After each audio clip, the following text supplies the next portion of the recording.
the height of it. Back after an extended summer break. Matt, did you have a good one? Had a brilliant one. We're starting to mic here. I'm not trying to kiss Peter.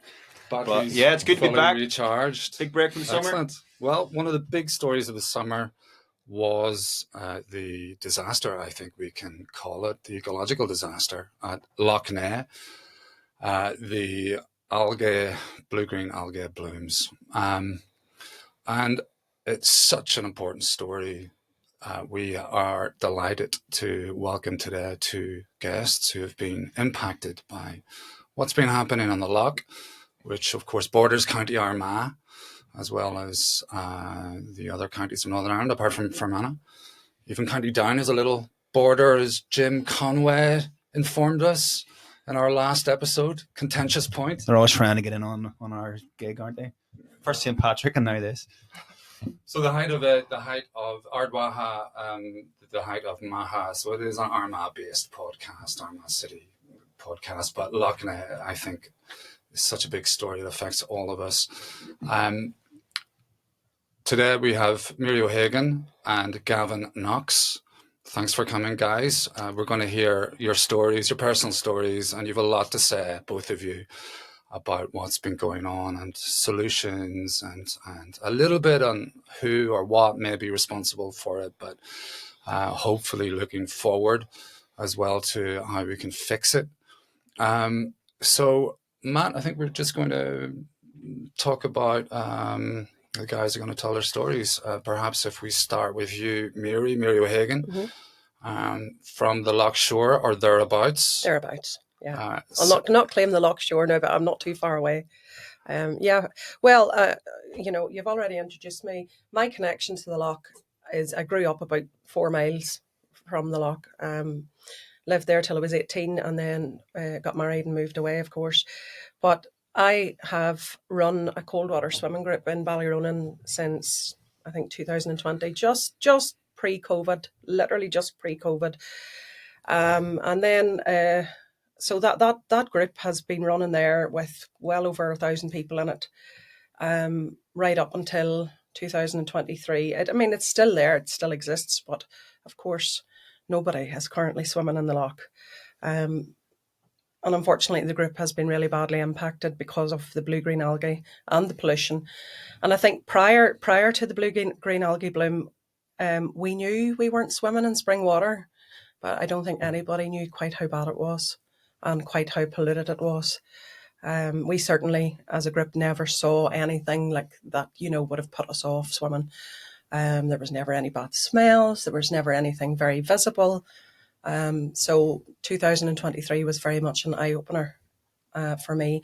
And 2023, the bloom, was what got me into campaigning and into creating the Save Our Shores group, and then consequently joining the Save Lough Neagh coalition as well. Open water swimming became really popular during COVID. Yeah. So you got into it. Were there health reasons, or was it for pleasure? For me, I started in 2019, so just kind of pre-COVID, and it was exactly that. I have a number of chronic health conditions, and I had read somewhere, seen something, I don't know what it was, but I had read maybe that it was good for chronic pain, cold water was good. So I did. I started actually in the sea in Portrush, and found that it was indeed good for chronic pain and was indeed very good for, mental health, which of course mental health and depression goes hand in hand with somebody that lives with chronic pain. I started very much just as getting in for a dip in the sea, but me being me, that can never just be it. That, I always like to challenge myself. I've always been somebody that challenged myself. And so very quickly, it went from a dip in the sea to, can I push myself to swim 200 meters today, 400 meters, 600, my first 1K, my first mile, my first 2K? Can I learn front crawl? Can I become a swim coach? And each of those things I challenged myself to do. I did. Up until this year, this 2025 has been a very big year for me, for my swimming career. I've did an English Channel relay in June, and I did my ice mile in January of this year. And unfortunately, I lost my training ground in 2023, which was a big blow. I was just going to ask there, Mary. You you couldn't swim 23, 24 and this summer. Yeah. Did that have an impact on your mental health and your issues? Did you find that they relapsed a little? Or? Very much so. For me, Lough Neagh is my closest place where I can access the water, and I am not. I have a lot of problems with my hips and my back, and I can't walk terribly far. Drop me in the water, and I can swim for miles, but the walking's not good. So Ballyronan. The access at Ballyronan for anybody that has got like problems with their walking, and actually a lot of my wee group, the Ballyronan Blue Tits, all have, they've all got quite a few, not all, but quite a few of them have physical disabilities and mental health problems and things like that. So Ballyronan's ideal. Sorry, we can't just drop that name and just. What was that name? The Ballyronan Blue Tits. The Ballyronan Blue Tits. Yeah. That's a swimming group? Yes. Okay, I love it. Cold water swimming group. Yeah. But actually the Blue Tits chill swimmers are we're not talking the birds. No. Well, I mean, yeah, our logo is a blue tit. Oh. But they're worldwide. So we're just one group of hundreds of groups worldwide of Blue Tits chill swimmers. Love it. Sorry to interrupt that. No, you're grand. I couldn't just. So, but Ballyronan is fantastic because you park your car, you get out, you get changed, and within like 10 meters, you're in the water, and it's nice and shallow, and it's sandy bottomed, and it's really a lovely, safe place to swim, or it would be if we weren't dealing with the massive amounts of pollution that are in the loch. Okay. We'll move on to you then, Gavin. Do you want to just tell us a little bit about yourself, your connection to the loch, and how this issue has started to impact you as well? Yeah, sure. My name's Gavin Knox. I am the owner-operator of Good to Go Paddleboarding, and my journey with Lough Neagh began prior to 2022. I began to see the potential with the loch. I've always been involved with water sports, whether that be surfing, kayaking, and eventually paddleboarding. And I thought whenever I moved and married to the area that it was just a stunning body of water and lots of associated waterways. Seen the potential to be able to launch a paddleboarding school there, especially coming off the back of COVID, similar to Mary. I just seen that, people could really enjoy this. I understood that there were a good number of people who were paddleboarding, maybe struggled on the sea with the bumpy surfaces, and I knew looking out at Lough Neagh, most of the time it's accessible, and if it wasn't, then that the rivers were. So I started to look at it and put the work in to officially become an instructor and seek out the guidance of what maybe would be going on in the local area. So I found the Go For It program and stepped on board with that and got the whole thing rolling. About 2022, slightly later in the season, I was able to launch the school and got off to a fantastic start. And that whole first season for me was really joyous because here I am, the only accredited paddleboarding school in Mid-Ulster, but also on the loch, a huge body of water holding 800 million gallons of water, and I'm the only guy that that's there. And maybe I've learned since that there's a reason for that with the pollution and the algae stuff. But that first initial inception was fantastic. Getting to know the local people, sort of integrate myself into the community.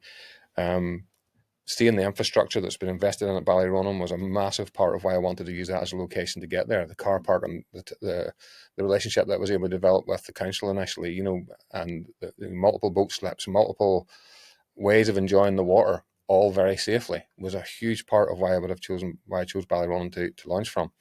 And got that first year under my belt and was able to explore a number of different avenues whenever I began to realize, okay, people do want to come here.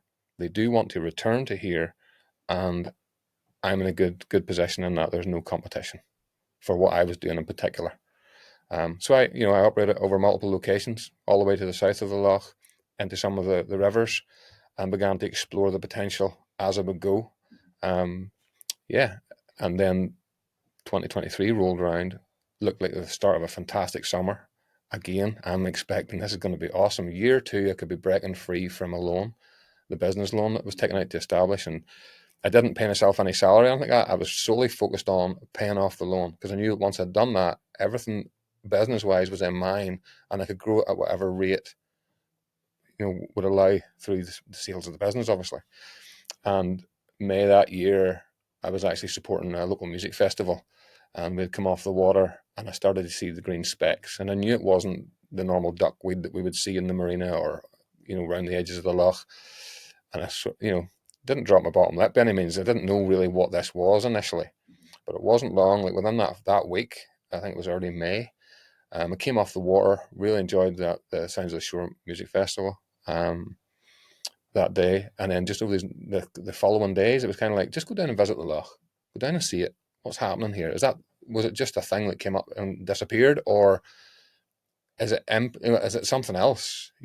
Like whenever I lived by the coast, after a good storm, you get a lot of seaweed on the beach. I wondered, is it a bit like that type of thing, But very quickly I realised, no, this is starting to look like an infection. This is not appearing just on Ballyronan side. It's wherever the wind blows, there's this green stuff starting to sort of rim the circumference of the lough. And obviously, quite quickly, it looked like a big problem locally. But it was strange to me then that there was no voice. There was no. How's nobody seeing this? Mary, I know that Mary was seeing it. I know that others were seeing it. I know that fishermen had talked about it. I know that, there were even families. Whenever people would come to Ballyronan, there's a lovely wee beach at the front, and so you move very quickly from just walking in up to your waist in water, up to your knees in water, to stay away from that because nobody knows what it is, And it's not humorous to say it, but it was like, is that like the mutagen that the turtles, the Teenage Mutant Turtle? It's like, what is that stuff? And for me personally, we already had, for me, from a business perspective, I already had that thing about the zebra mussels, making sure to wash down kit when I got it back to storage, making sure that things were rinsed and cleaned. And you're kind of like, what is going on to this equipment? I have people going onto this equipment that will be touching this. What is it? But as the summer went out through, obviously, slowly but surely, blue-green algae, BGA, always appearing on the social media feeds, and everybody that was local to the thing, and again, I'll point to Mary, they were beginning to establish an understanding of what it was. For me, I was, at that particular time, I hadn't completely quit my former employment. I didn't want to completely commit until I knew that my business would be a real goer. So I was still essentially holding down 2 jobs, but only earning half the money to pay off a business loan, and trying to drive a business to get some sort of traction.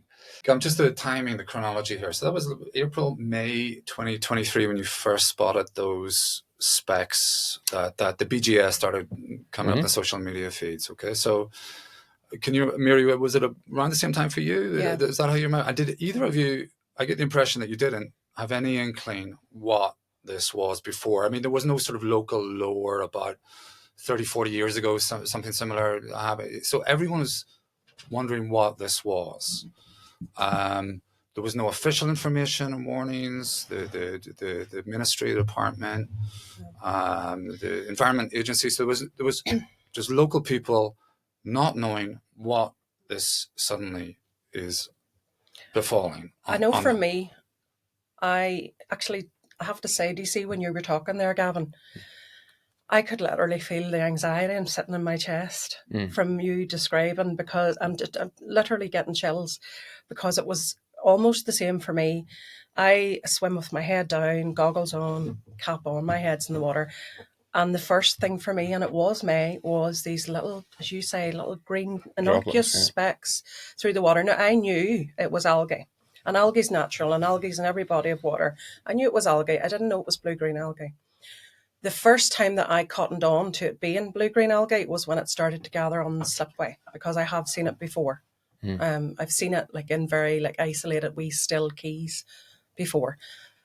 So I knew it was blue-green algae, and I made a report to NIEA. I didn't know there's an app called Bloomin' Algae. I'd never heard of it at that stage. But I did make a report to NIEA about the slip in the middle of which is right in front just of the wee building there in Ballyronan. And they came out and checked it, and they said, yes, it is, and they put a sign up. But that was the first thing. Sorry, who's NIEA, just in case anyone doesn't know? Pardon me, it's the Northern Ireland Environment Agency. Okay. So I had just phoned them and said, look, I think this is blue-green algae, and from what I'm seeing, there's specks of it all through the water. And they were like, well, what kind of distance are we talking about? Is it the size of a football field? Is it the size of, whatever? And I said, it's everywhere. It's all through the water. Mm-hmm. And then I said, it's now starting to gather on this particular slipway and clump together as it does. But when was that, Mary? Sorry. I think that was early, sort of first week in June when I phoned about it. But I had been swimming through it for a couple of weeks, not really twigging on. It was only when it started to clump together and form those, those really bright green, like vivid pea soup things on the slipways that I knew it was blue-green algae. So yes, phoned and had it confirmed. But it started to come out in the press. And then I started then to get requests for interviews. So people were phoning me up because, well, you lead this swimming group here on the loch, and we'd like to come and interview you about what you're seeing and what's going on, and how it's affecting you. So that really was how I met a few other people then through that. I met a guy called Mick Hagan, and Mick is his family are generations and generations of eel fishermen. Mick isn't an eel fisherman himself, he's an angler. So I got talking to Mick Hagan. I got talking to another guy called Tom McElhone, who's again a guy that knows like a wealth of information. He's lived on the shores of Trad all his life. So we were all gathered together for an interview. We were all gathered together for this interview, and that was how I met these two. And at that meeting, we came together and we said, look, nobody's doing anything about this. We're ringing government departments here. We're ringing the council. The council's saying you need to speak to the Northern Ireland Environment Agency. You'd ring them up. They'd say, well, other than us verifying what it is, that's really all we do. You need to speak to such and such. And we were all going every road, different direction. And we decided that we needed to have a public meeting. So we went away. We swapped phone numbers that day. We went away, and I went home that night, and I thought to myself, well, how are we gonna like organize this? Just we're three separate people. So I set up the Facebook group called Save Our Shores. And that was set up solely as a way for the people who were living around the whole shores of Lough Neagh, so they could post their videos of what they were seeing, post their photographs of what they were seeing, so that if there was nothing in Ballyronan, I could see what was happening in Lurgan. That's really what it was there for us to come together as a community of Lough Shore people and share what we were seeing and to monitor it and all the rest of it, and for there to be video evidence and photographic evidence. But it literally was months and months and months before anybody, government-wise, came out to say anything about it. And the first I heard of anybody from the government was when the public meeting in the Heaney Centre happened.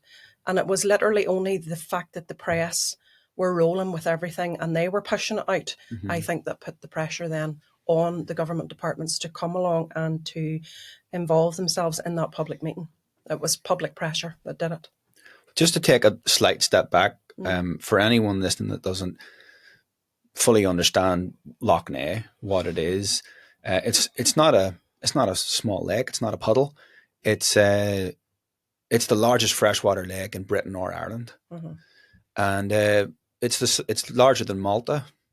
So we're not talking a small body of water here. We're talking an enormous. So that's partly why you had to set up this network, because what you're seeing on one side of the loch, the loch goes a long, long way around in every direction. So just to give that context, it's important for people to understand.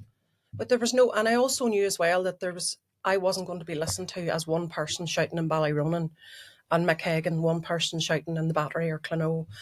I knew that we weren't going to get listened to as individuals. And it was the whole thing was about gathering people together and growing the group so that we would have 10,000 voices shouting and, screaming out, give us guidance here, do something about this, as opposed to just me standing in Ballyronan and going, I think we've got a problem.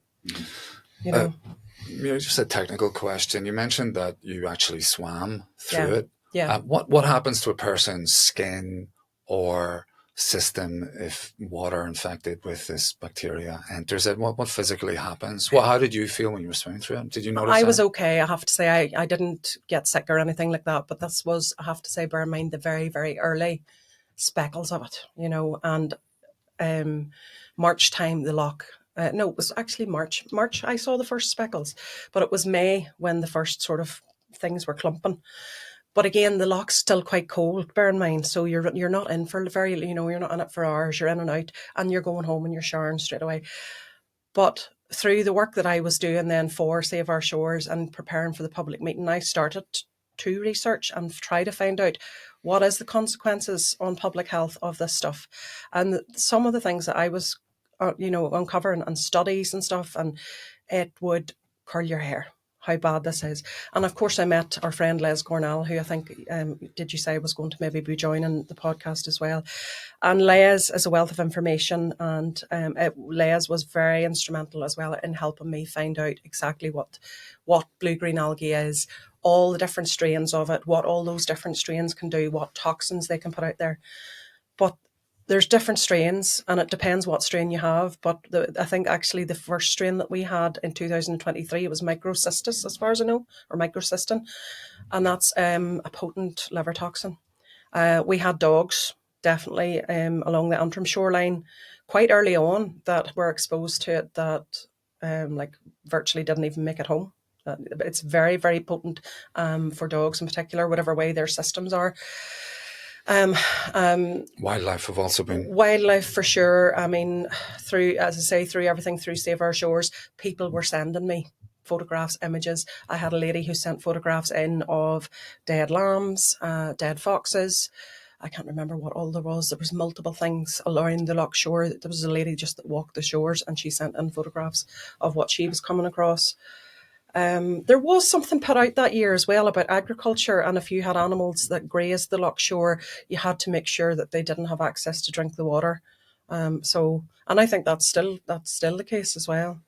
I think but it's now frightening. Any livestock that's on the Lough shore is slaughtered, the livers need to be checked. Yeah. In case, and if the liver has the blue-green algae, then there's a problem. Yeah, but I'm not sure how. Can't be processed for meat then. Yeah. Gavin, so going back to 2023, when you first noticed, did you have a similar journey to Mary, or what was your experience in the same thread? So for me, I think initially, the initial part of it, me, essentially, if you're a water user, everybody's accessing the water, right? So the visual aspect of it, the dots, the gathering together, begin to understand it's a bigger thing. It's like, for me, it took a couple of months to sort of understand, oh, this is bigger than just a warm sunny day thing then. This isn't going to just sort of wash up like seaweed, as I mentioned a while ago, and then after the next storm it's gone again. That first year, I kind of treated it, again, ignorantly, but I kind of treated it like, okay, well, if it's on our shoreline, I'll avoid it. And then if there's a mat of it, or if it looks like there's a load of it on the surface or whatever, if it's gathering in the marina, I'll avoid that area. I can go somewhere else.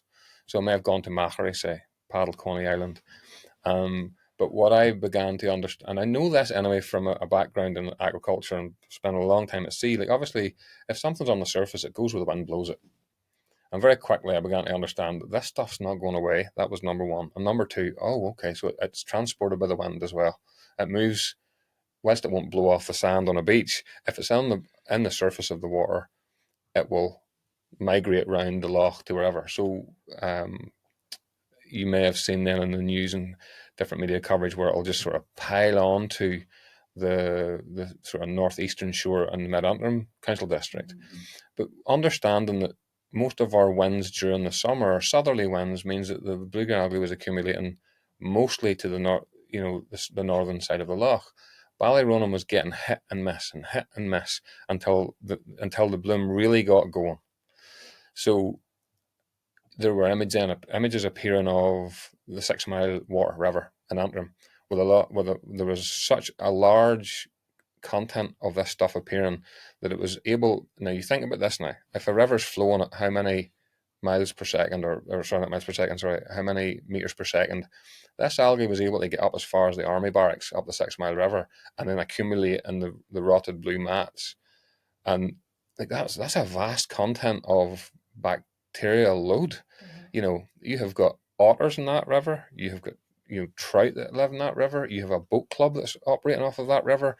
You had experiential tourism working off that river. You had open swimmers at that river. You had jet skiers. That end of that first summer, there were multiple images going up on, I think it was Love Antrim, or of like young guys in their 20s in jet skis racing through the water and literally waves, green waves, because there was one of the things that I think really failed on the like the government side of things, the different agencies, is they didn't educate people about it. They said, this is what it is, stay away.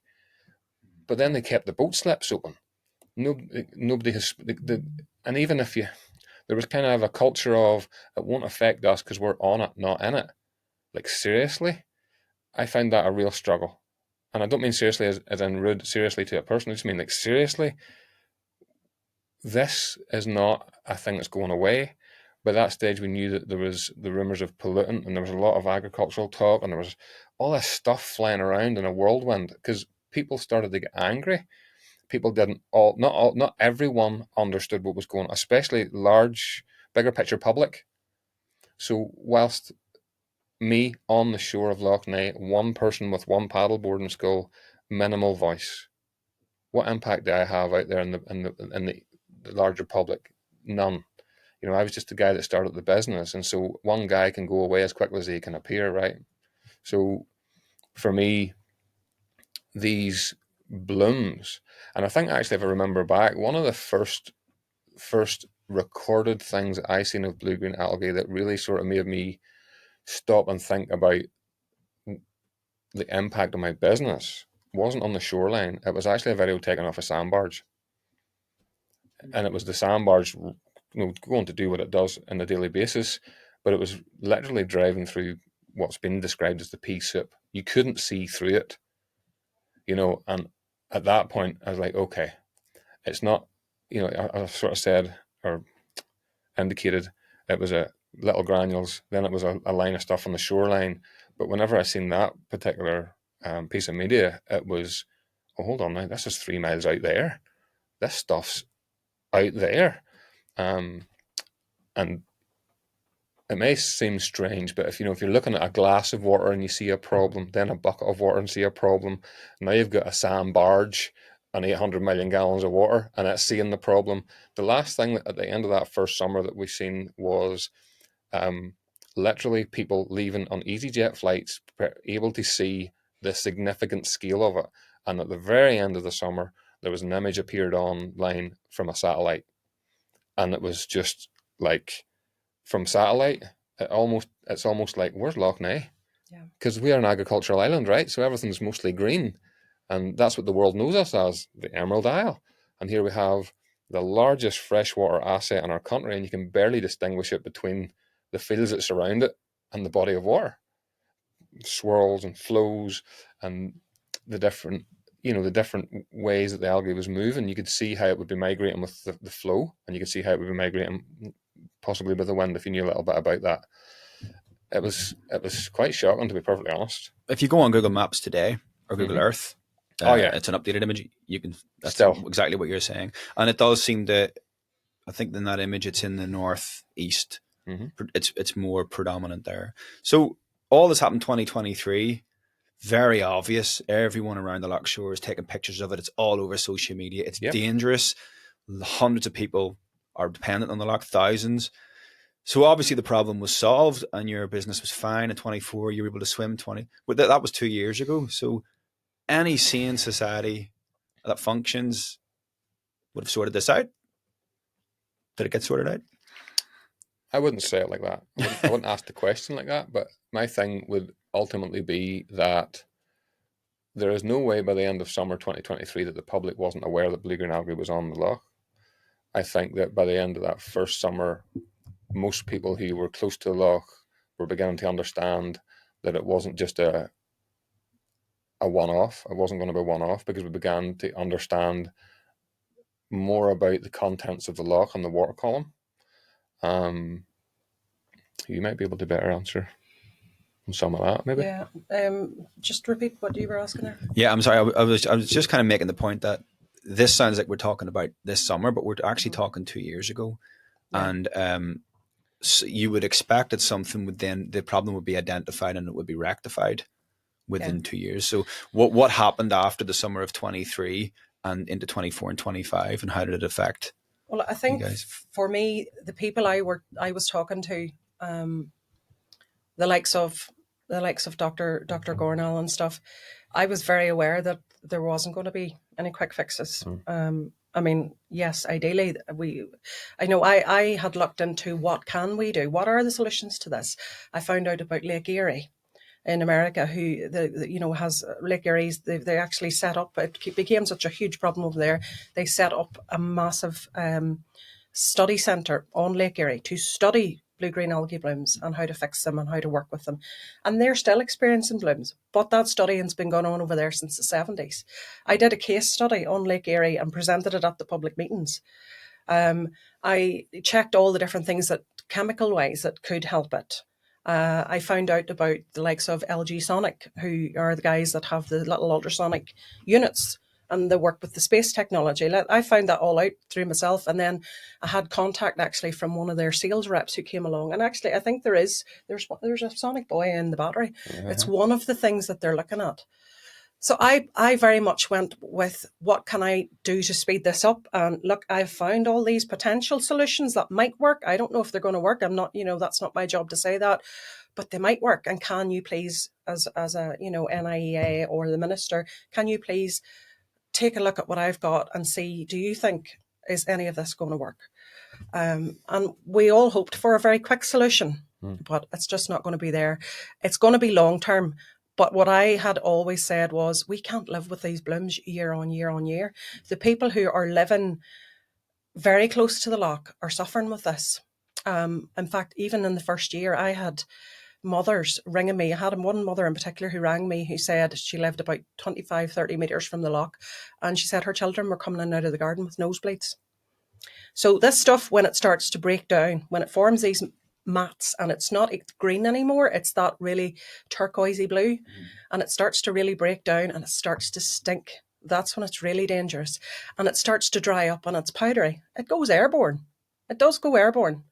So the people that are living around the loch, if you're smelling that, if you're smelling something in the air, those particles are in the air. So, and I did have a lady ringing me and she said, my children have never had nosebleeds in their life. All of a sudden they're out playing football in the garden. They're coming in now and they're having nosebleeds. And what do I do about this? And all I could tell her to do was ring the Public Health Agency, ring NIEA, go to your doctor, because I'm not an expert. But, I know from what Les is telling me, and Les is an expert. Les studied this stuff for years at the research centre that was in Trad, University of Ulster Research Centre, that was there for years and years and years to study these blooms. To study the biology of Lough Neagh and all that there. Les was in that and studying it, and all that wealth of information is in that man's head. And thankfully, he has been very willing to share it with us as campaigners and activists. Just on the smell, because I was in Lough Neagh this summer and the smell was overpowering. I can just imagine what it was like for people. Well, I can't imagine what it was like for people who live there. Yeah. And they're headaches. I mean, headaches is something that's reported to me on the regular. Tom McElhone, I mentioned earlier, Tom lives on the shores of Trad. The first time this year that the loch bloomed and it was starting to die off, he's put posts up on my page and he said his family is actually thinking of now they're going to have to move out of their house because they can't cope with the smell and the headaches that it's causing. So there are people actually moving away from it because of... Well, and here's the other thing, the other point too then, is this going to devalue them people's property?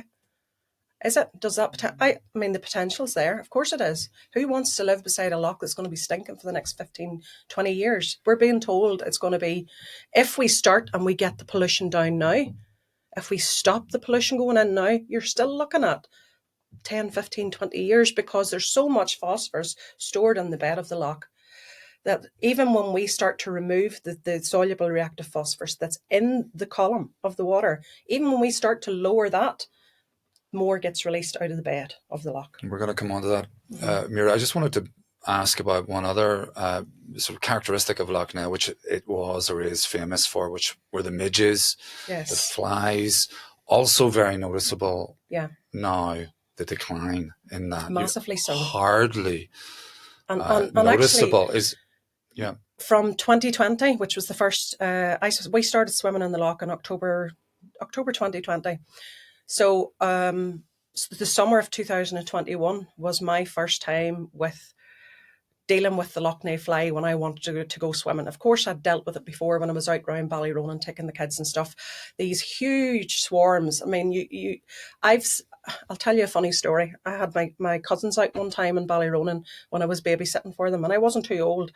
And we walked round, I was carrying one of them in my arms, and we walked round the back of a building to take one of the children to the toilet, and straight into a swarm of flies. And I literally set the child down and I ran because they were so thick and so horrifying, and they just were there. You couldn't avoid them. But 2021 was the first summer as a swimmer that I dealt with these swarms of flies, and there were swarms. And when you went into the water to swim, you could see all the pupa casings on top of the water where they had come up from the bed of the loch, hatched out.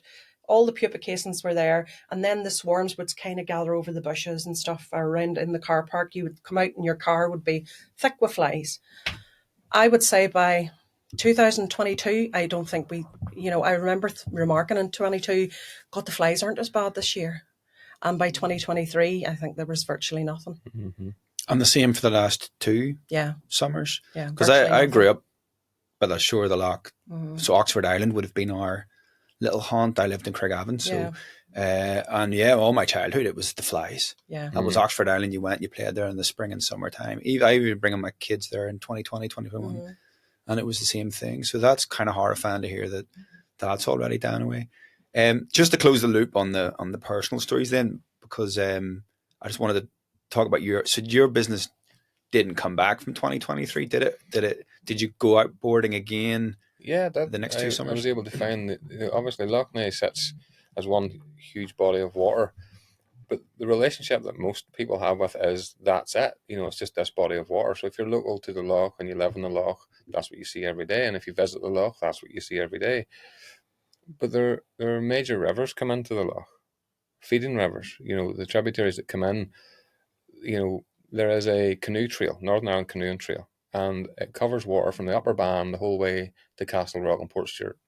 And there are multiple. There was investment made by councils to make safe access to the water all along that route.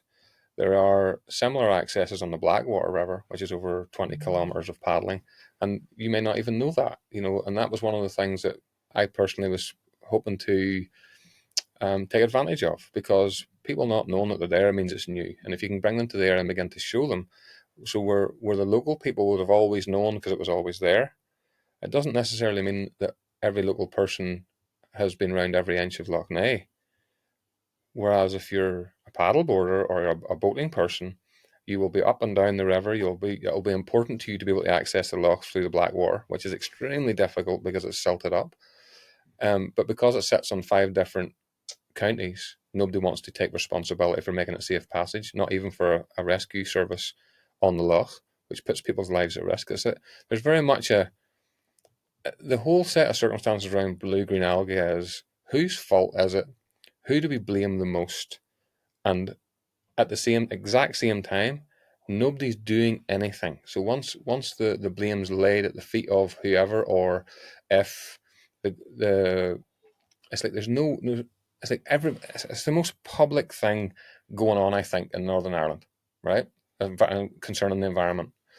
We know who contributes, regardless of who they are or how much. We know that initially nobody wanted to know about it. Then nobody wanted to acknowledge their part in it. And 3 years later, whilst there is some acknowledgement of who may be contributing or who may have changed some things about how they contribute, no actual officiated action has happened. Now, the argument for that could be that we started talking. I would suggest that if it takes 3 years to talk about a problem that the loch quite clearly is able to communicate on itself without any human interaction, the loch is quite clear in the fact that something's wrong. It has vomited up blue-green algae its entire circumference 3 years in a row to varying degrees, and not one thing has changed about the contributions. Can we see that there's maybe a problem here? Communication-wise, politically, sector-wise, can we see that if this same thing was happening over in Lough Neagh, that there would be a massive public outcry? Can we understand, has anybody spoken about the multiple hundreds of thousands and possibly millions of pounds of investment that went into Lough Neagh at Kinnegoo, Ballyronan, the Antrim Lough Shore, the buildings, the marinas? Is anybody talking about that? Has any council stood up and say, we don't like this? No. has there been a single, we're talking about Lough Neagh is a Ramsar site. Mhm. We're talking about multiple Sorry, protections. what does that mean? What's a Ramsar? That's a good question. But I know that it's an environmental protection for species and Okay. for environment and habitat. Okay, yep. So the deal I have on that is, where is Ulster Wildlife? Where is the different people who represent the protections that are installed? Where is their argument in this? Where's their conversation in this? Where's their input in this? Why have they gone silent? Why has the tourism industry completely turned its back on Lough Neagh? Why all of a sudden, since 2024 to 2025, has all tourism in Northern Ireland in relation to water turned to the coast? Why is there zero?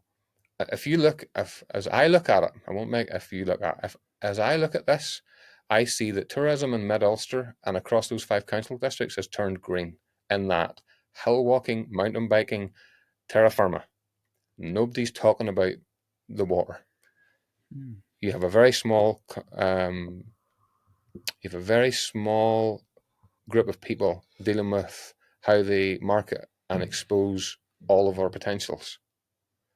Is it amazing to anybody in the room that over the past 3 years that blue-green algae is many things? We've discussed a few of them, but it's very polite, extremely polite stuff, because it seems to avoid the Gulf, it seems to avoid the school holidays, it seems to avoid everything that happens when the kids get off school, and only seems to impact the coast when it gets to the end of the summer. Mm-hmm. And yet, there's 800 million gallons of water in Lough Neagh that flows from Lough Neagh to the coast at 92 cubic meters per second, and no way of stopping water flowing down the ban. Is anybody talking about that? No, because it only matters whenever everything's green. But the water's leaving the loch every single day at 92 square meters per second, day and night. And you're telling me that blue-green algae only exists on the north coast for 2 weeks in August? Because nobody wants to talk about it over winter, because there's no big visual impact. Gavin, are you saying that tourism Northern Ireland previously, that you've noticed a change in how they've marketed activities and Lough Neagh as a whole? Are you saying that BGA is behind a shift in their strategy? Have they changed tack because of that? Before they were pushing Lough Neagh, or at least promoting it, what you can do there, but now they're not. I would not have said that they dramatically pushed Lough Neagh anyway, because culturally, when it comes to water sports, all roads point north. If you're not in Portrush, you're nowhere. When the sun comes out, it's the only place to go. You know, whenever we have miles of coastline and causeway and glens, it seems strange to me that there's not more investment. I can't say that tourism and I have done anything, because it's not my place to say. What I can say is that's my observation.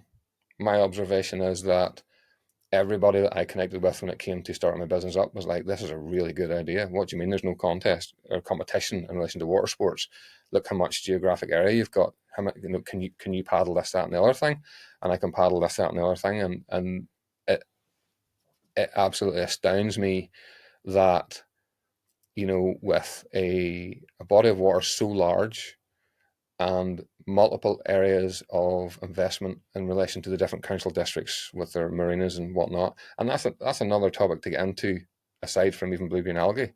The fact that multiple hundreds of thousands, if not more, has invested in those areas, and they now look like broken. There's jetties at Ballyronan, so you've got hundreds of thousands of pounds spent in infrastructure, buildings, car parks, lighting, children's play area, and the marina is falling apart. Mm-hmm. And kind of go, they've got exactly the same issue. So to me, I wonder, ultimately, is the purpose in the eyes of the government for that body of water commercial more so than leisure? Is it commercial over experiential tourism? Has it turned out that the loch has revealed something that, see, one of the topics that really grates my car, excuse my French, but this grates my car a lot. We have an island that's known globally as being the Emerald Isle, and we are known as a people globally fun, maybe consuming alcohol, things like that, you understand? But our government, whilst they're selling the coast like that, they're not necessarily selling the interior like that. There are huge industry impacts on the body of water at Lough Neagh.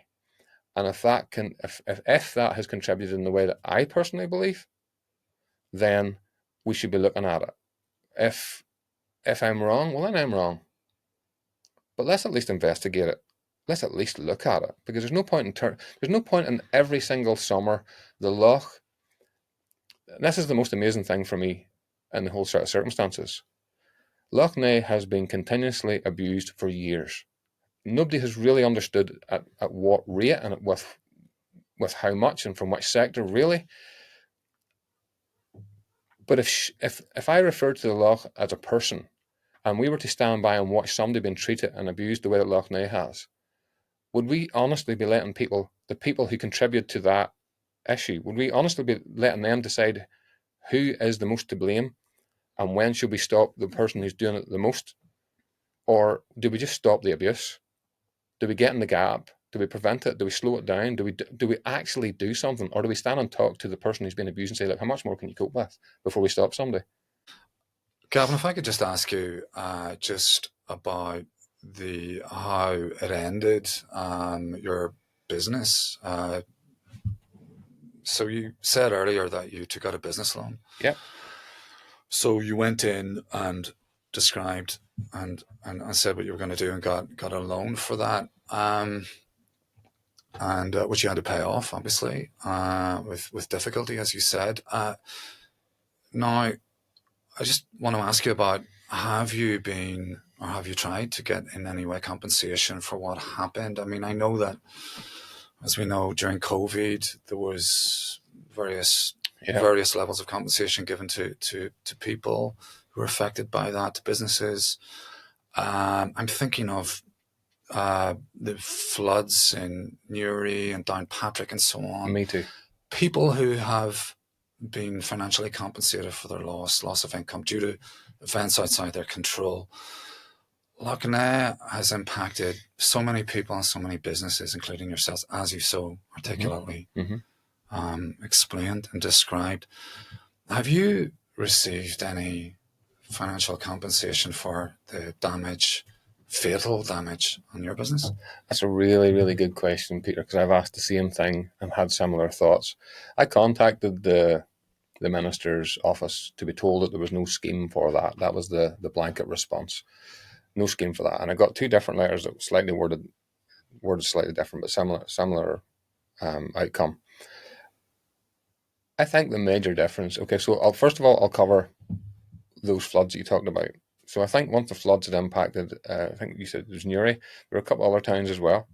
It was 3 days, and the local councillor had managed to get, there was, on social media feed, there was, I believe the response was there was an initial £3,000 to £7,000 grant available to businesses who may have been impacted or lost stock too.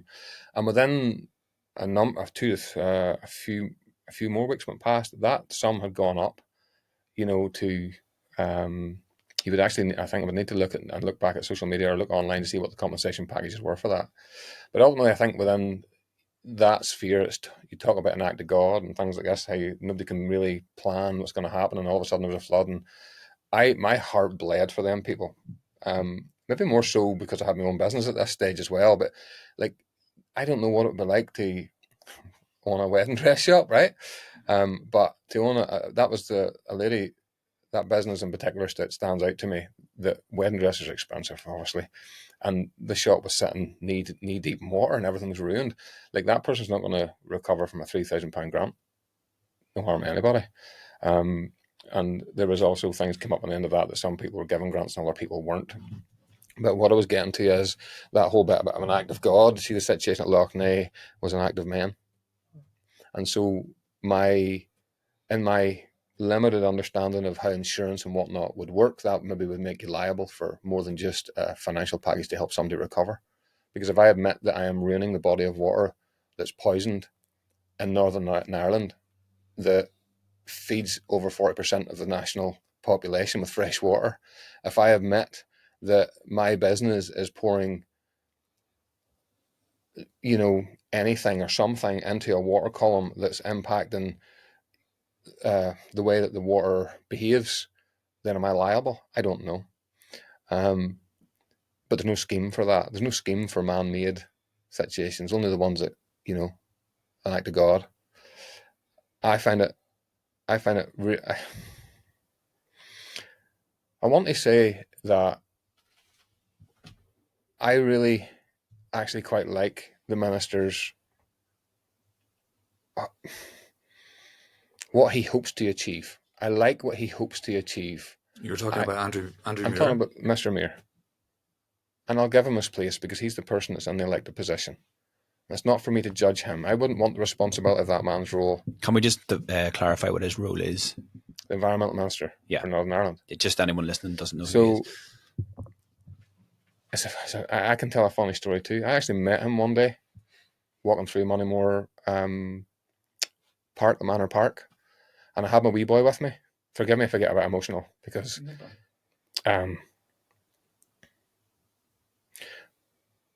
when I seen him in the park, a very natural part of me wanted to be so angry that you're taking the time here to open a park, which is a thing that comes under your dues. But in that park, there's also a pond, and there was an initial investment of quite a lot of money, over £100,000, I believe, was put into it. And the one thing that was left undone in that park was the pond. The pond was silted up. The pond, and the excuse that was given to the local people through, at least it was shared on the local village page, was that we wouldn't want to upset her, or we wouldn't want to upset fish that would be laying eggs in the pond. Now, I'm coming from over 9 years in agriculture, and I'm looking at the pond and going, I wouldn't. You could literally rate. There's a saying with trout, you could literally raise a trout in a bucket. That's how hardy a fish they are. The ducks are barely surviving in the pond, let alone the fish. And you're using the excuse for wrapping up the investment in this here as a dumb project. So you've done all the green stuff, and you've done the paths, and the lights are on, and everybody sees that, and the water's always there. But a vast amount of people don't understand. They don't see the fish. They don't see the things that are impacted by it. So, okay, that got me wound up, and I was a bit emotional. That, and I had my 6-year-old boy with me. Yeah. So I didn't want to get into any kind of heated debate or start a scene or something like that whenever I was in the park, because I do believe in giving people their place. And I do like where the minister's hopes are. I wouldn't agree that all of what's come from that office is to be laid at the feet of one particular industry or another.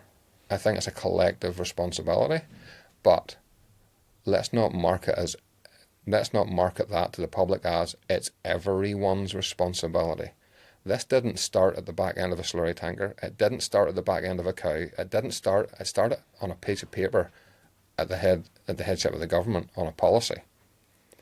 I personally don't like attacking the farmer, or because the farmer's a staple part of our society. We depend greatly on the farmer, and they have put a lot under our feet and under our tables that should be considered in all of this. However, they follow a policy. Does anybody else not follow a policy when it comes to the environment? Or because apparently it's only the government that don't. Mm-hmm. The government have derived the policies that the agricultural sector follows, that the industrial sectors follow, that even so far as when you want to talk about it's everyone's problem, and there's a great many more general public who are flushing toilets with phosphorus in the different products that we use, right? So there's thousands of farmers and millions of us. So then if we make it everybody's problem, then everybody has to deal with it. But it wasn't everybody that created it. It was a policy. And if the policy says it's okay to put phosphorus down my toilet and nobody tells me what damage that might do, is it my fault or the policy? And who wrote the policy and why? Why is it acceptable? Why is it the standard? Because it's very easy to stop me from pouring phosphorus down the toilet if it's causing poisonous reaction in the country's largest body of water. Change the policy and stop the supermarket from selling the stuff that's poisoning the environment. That way, it's no longer in my control, because essentially what's been said is then, if it's everyone's problem, I'm the person polluting it. If there's a problem with how much phosphorus or nitrogen is in the ground or in the bed of the loch, or then change the policy. By policy, you're talking about, maybe this is an opportunity to sort of start a segment about what's causing the algae growth. By policy, do you mean the going for growth and which was a government policy to encourage large agri-food business, large farms, large agri-food firms to produce more, to export more, which would be good for jobs, which would be good for the economy, and good for Northern Ireland. Is that what, when you're talking broadly about policy, is that what you mean? Or? When I'm talking broadly about policy, I just think that the responsibility for the environment goes beyond the people that are putting boots on the ground. If the government truly had the foresight and desire to look after the environment, they wouldn't be pinning the blame on the people that are on the ground. Period. It's easy to look for and within the conversations about Lough Neagh, waterways, contributaries, all of that, it's very easy to stimulate arguments for the people that are easy to reach and blame. That's the person right beside you, the person in the room, the person in the field, the person at the end of the lane, the person easiest to reach. Who are the people that are hardest to reach? Who are the people that are hardest to influence? Because a policy written will influence everything beneath it. The person that's hardest to influence is the person writing the policy.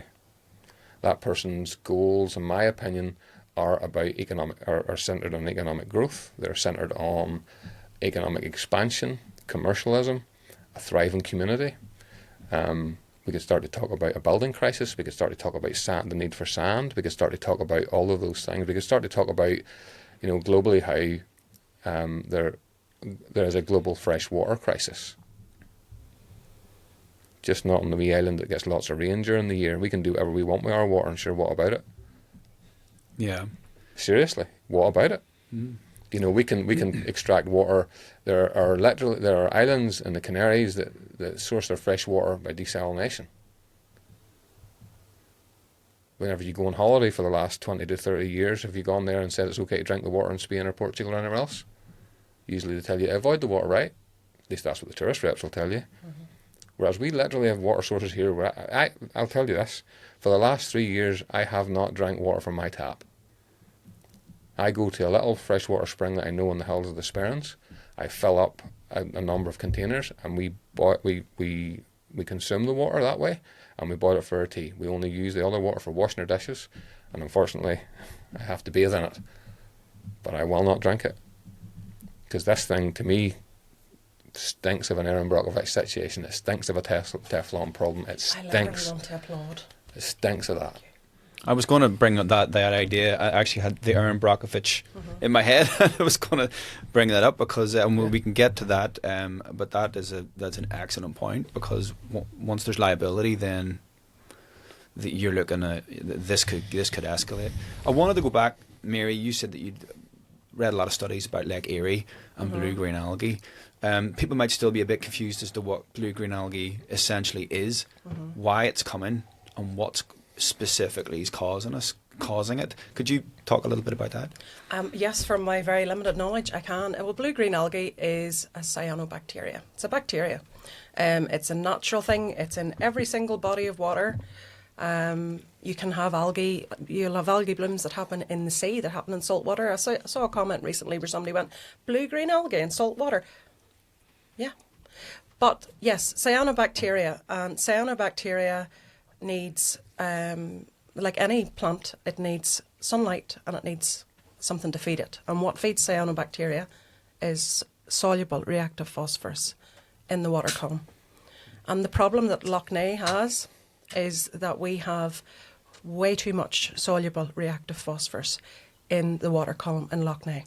So much so that it's actually now stored up in the bed of the loch. And from my understanding, even if we started now and this year and we started to pull out the SRP out of the water as much as we could, if we stopped it going in, if there were no more sewage spills coming in from NI water, not one, if there was no more slurry spills, if there was nothing more coming from septic tanks, all those different sources, the industrial sources, all those there, if we stopped all the phosphorus going into Lough Neagh now, the SRP that is stored down in the soil, the soluble reactive phosphorus that's in the bed of that loch, starts to release into the water column. So that's why this is a problem that is going to take years to fix. And we haven't, let's be clear, this is 2 years now. This is the third year of the algae blooms since 2023. There's more soluble reactive phosphorus now in Lough Neagh this year than there was in 2023. So it's increasing. And where is it coming from? What's the main source? Well, if you believe the Northern Ireland Environment Agency, so the figures that they released, they have attributed, I think it's approximately 63% to agricultural sources. Now, when we say agricultural sources, some people think of the farmer down the lane. Mm-hmm. Some people think of their auntie or their uncle or their granny or their granda that's out spreading slurry on the family farm. I think that's the wrong thing to think about, because those guys they're small fish in a very, very big pond. We have agri-producers in this country who are massive. They're not running one tractor on a family farm. We have agri-producers in this country who have thousands of head of cattle, who have hundreds of thousands of chickens, hundreds of thousands of pigs, and that we're producing enough meat in this country to feed the population of Northern Ireland, I don't know how much times over. We're exporting a massive amount of our meat. And the Going for Growth policy that you touched on earlier, Andrew Muir, I don't know if it was last year or the year before, where he did, in front of a camera, when he was being interviewed, he admitted that Going for Growth was a mistake. But is Going for Growth still there today? Is that policy still in existence? Yes, it is. Might be by another name, but it's still there. It actually is not that long ago, in the past couple of months there, that there was an announcement came out that we're now going to be exporting, I think it's meat, to somewhere in South America. What call have we got to be exporting our meat to South America? We're importing soybeans from South America to make animal feed in this country. Northern Ireland produces enough food, and I don't know how much it is, but it's like tenfold what our population needs. But we are importing soy from the South of America. South America, we're importing soy to create animal feed, to create animals, to export. And what's getting left behind in Northern Ireland? What is getting left behind? What's the byproduct of that? Is faeces. If you want to get into the nitty-gritty, crap. That's what's getting left behind in our environment for us to deal with. So we have that. So this isn't just to feed the population, and if we put restrictions on them, we won't have food. This is business. This is profits. It's big business. It's not the wee farmer down the road that's causing the problems. It's the massive agri-businesses. Not just agri, NI Water. NI Water, when they first came into being, this is another crazy one. There was a thing called a SORPI. Now, don't ask me what that stands for, because I just can't remember off the top of my head. But it basically was an agreement with NI Water, is that we will allow you to continue on doing, or, you know, when you've took this over, NI Water they're a public body, aren't they? But they're also classed as a business. So this SORPI was in place to ease NI Water into what they were doing, and then things were to be improved as regards the management of the water resources in Northern Ireland. That SORPI is still in existence today. And that SORPI basically allows NI Water to pollute with impunity. If you find out how many times NI Water has been prosecuted for the hundreds and probably thousands of times that they have polluted and polluted badly and damaged rivers and damaged fish, it is negligible. It's really negligible. They don't get prosecuted. And yet they are one of the biggest polluters in Northern Ireland. How do they pollute? NI Water, well, we run, our water system runs on a system of CSOs, combined storm overflows. So when we have heavy rain in this country, the raw sewage runs out. It's not it's not processed sewage. It's not the byproduct of processing sewage. It's raw sewage running into our rivers. There's a map that anybody can go and look up, and then you can check where these CSOs are located, all within your area.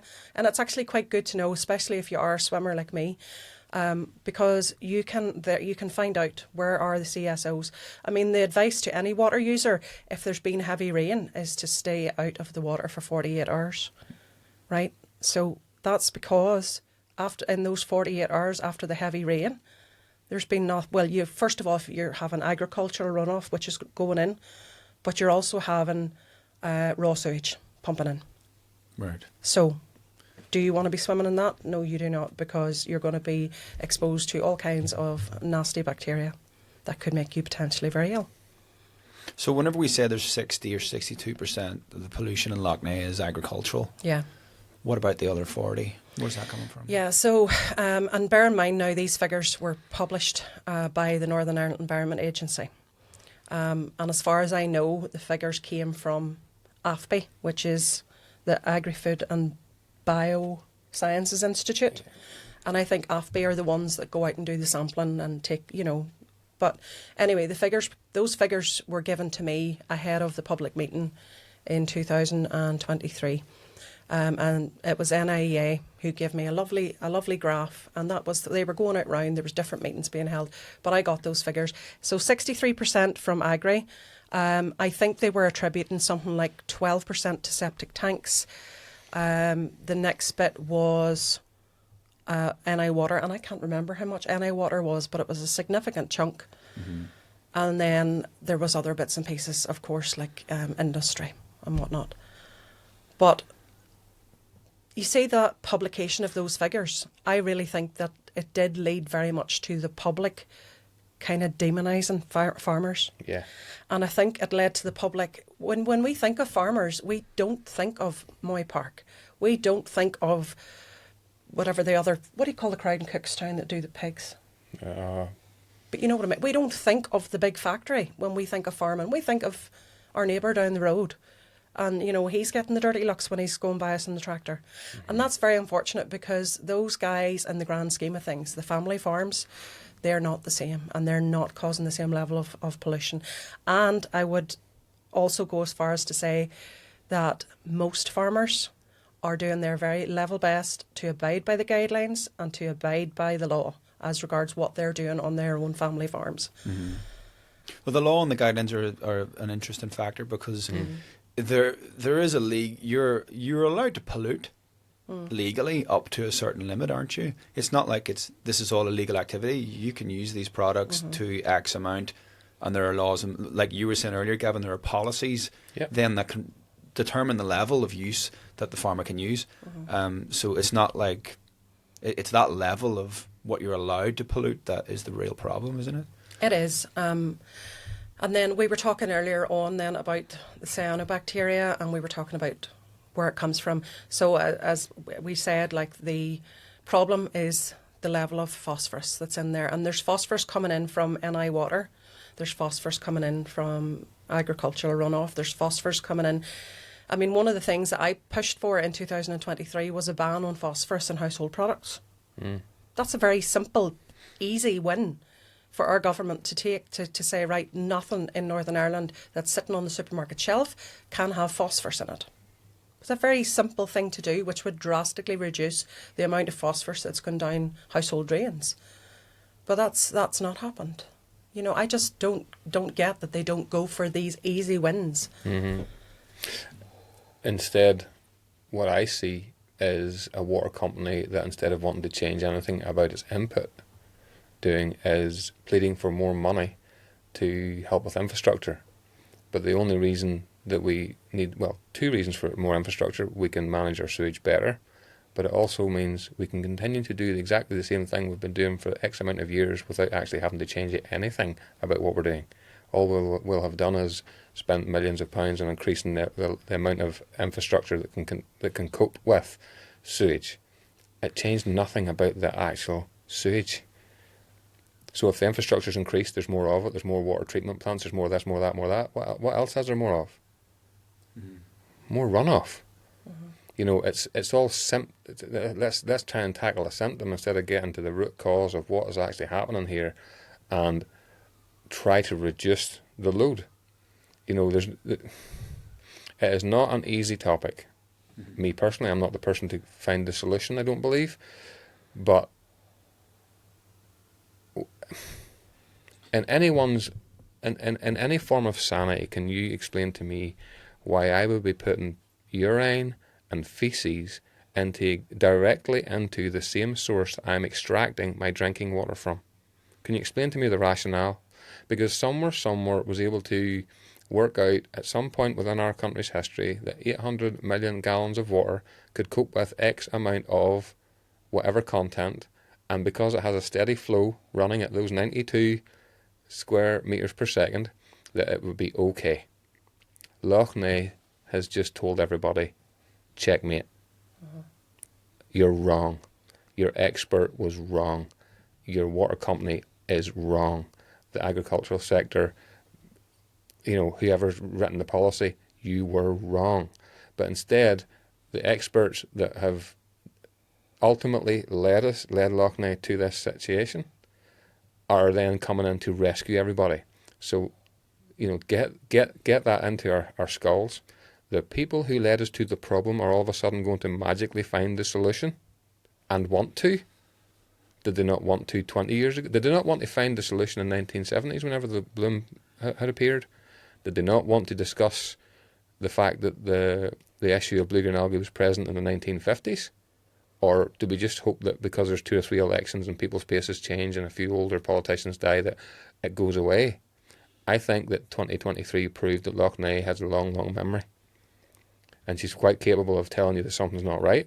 And she's quite, I mean, to me, if you were to walk down to the loch and ask the loch how it feels, she would be communicating fairly clearly.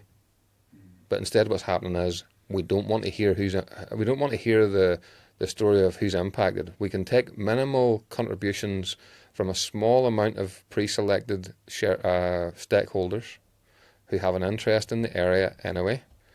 And I will not say that is. I'm not trying to demonise anybody. I think we need an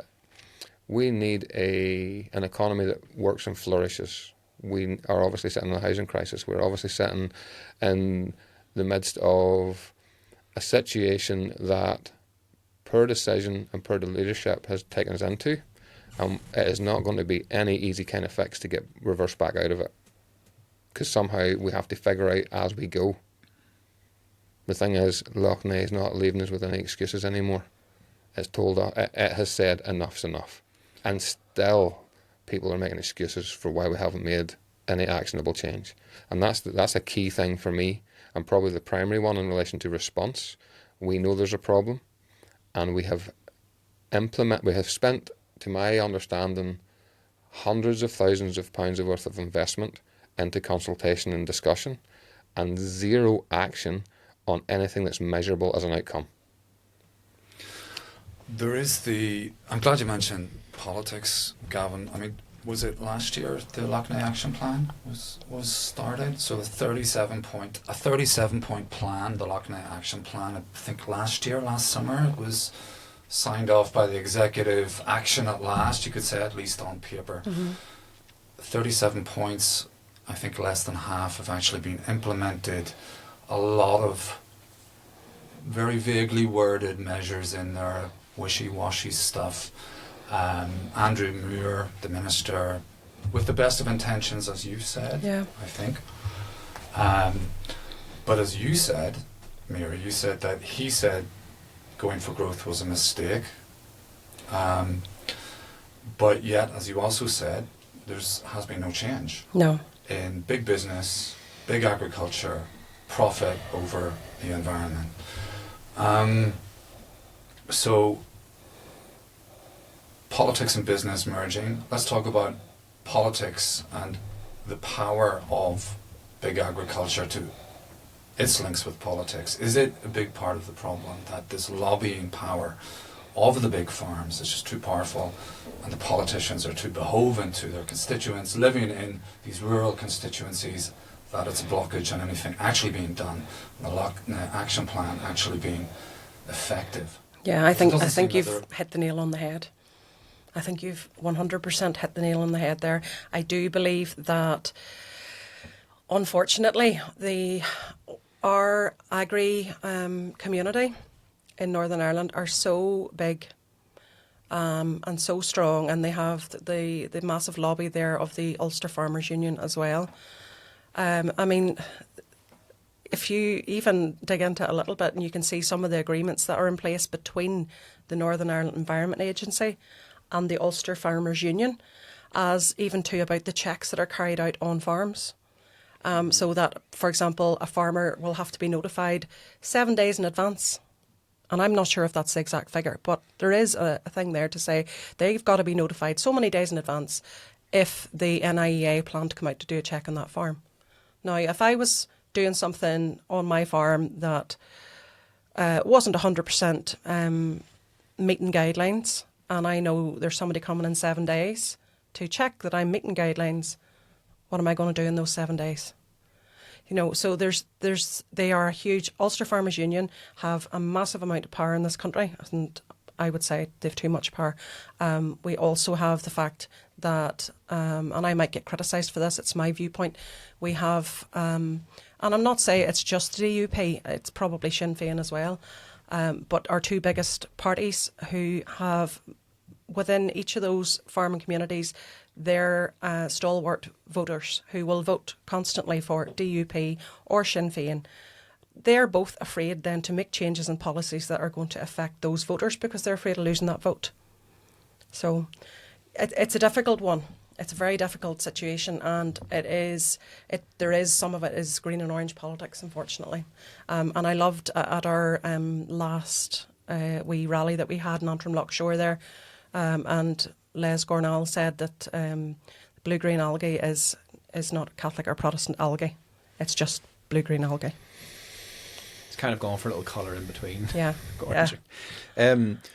Well, yeah, on that topic then, we since I think it was 2020, 2021, we've seen a change in the structure of fines from Andrew Muir's predecessor, and that was Edwin Poots. He was the environmental minister whenever Stormont wasn't up and running.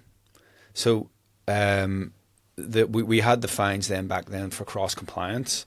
So I just wanted to read whenever the minister, this is the Minister of the Environment for the Assembly, while the Assembly wasn't up and running, so there was no debate on this.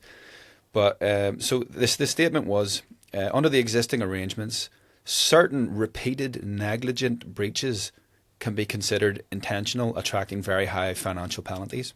Seems fair if it's repeated negligent breaches. The new regime means that these repeated negligent penalties will be capped at 15%. This is a much fairer approach for our hard-working farmers. This is only possible because we have left the European Union and can now make decisions to suit local needs. So that's the Minister of the Environment, reducing the amount of fines that you can get for polluting somewhere, being in breach of the legal amount of pollution by 85%.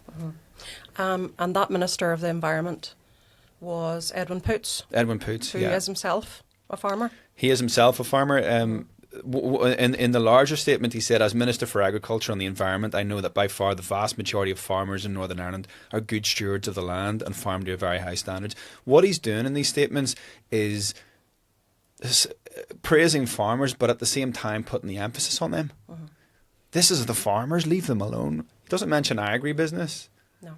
Now, I don't know anything about Edwin Poots' connections to agribusiness or the DUPs, but I'd imagine that there's going to be something there if somebody took a rigorous investigative look into the links between agribusiness and the main political parties. I'd say Sinn Féin as well. I'd say that we'll come up with a lot of very interesting facts.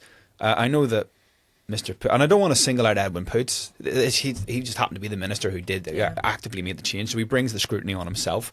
But his son Luke Poots is also a farmer. He was recently fined for driving a tractor while on his mobile phone. And he was banned from being a councillor because he sat on 35 council sessions that voted on planning permissions where his dad was involved or in the lobbying for the fines. Now, if we had a rigorous culture of investigative journalism here, after 2 or 3 of those meetings, a journalist would have said, hang on a sec, your dad's putting forward this, not you. 35? That shows the lack of transparency in this country, unaccountability, because we don't have that rigorous culture of investigative journalism around decisions being made. Yeah. So what are we not seeing? Because what we're talking about are things that are in the public domain. What relationships are we not seeing between these businesses, between the votes that the farmers bring? What are there donations from big agri food businesses to political parties in Northern Ireland? Quite possibly. Something's happening, because, like you guys said, this problem has been going on for a long time and nothing's happened to try and sort it out. So I don't know about Andrew Muir and the Alliance Party. Do they have? I would doubt they have a massive rural vote. No, in Middlesbrough. and do you know what? Do you see when Andrew Muir was put into that position? I actively went, yes, finally we have somebody in this position, Minister of Agriculture, Environment and Rural Affairs, who will put the environment first, because that was his reputation.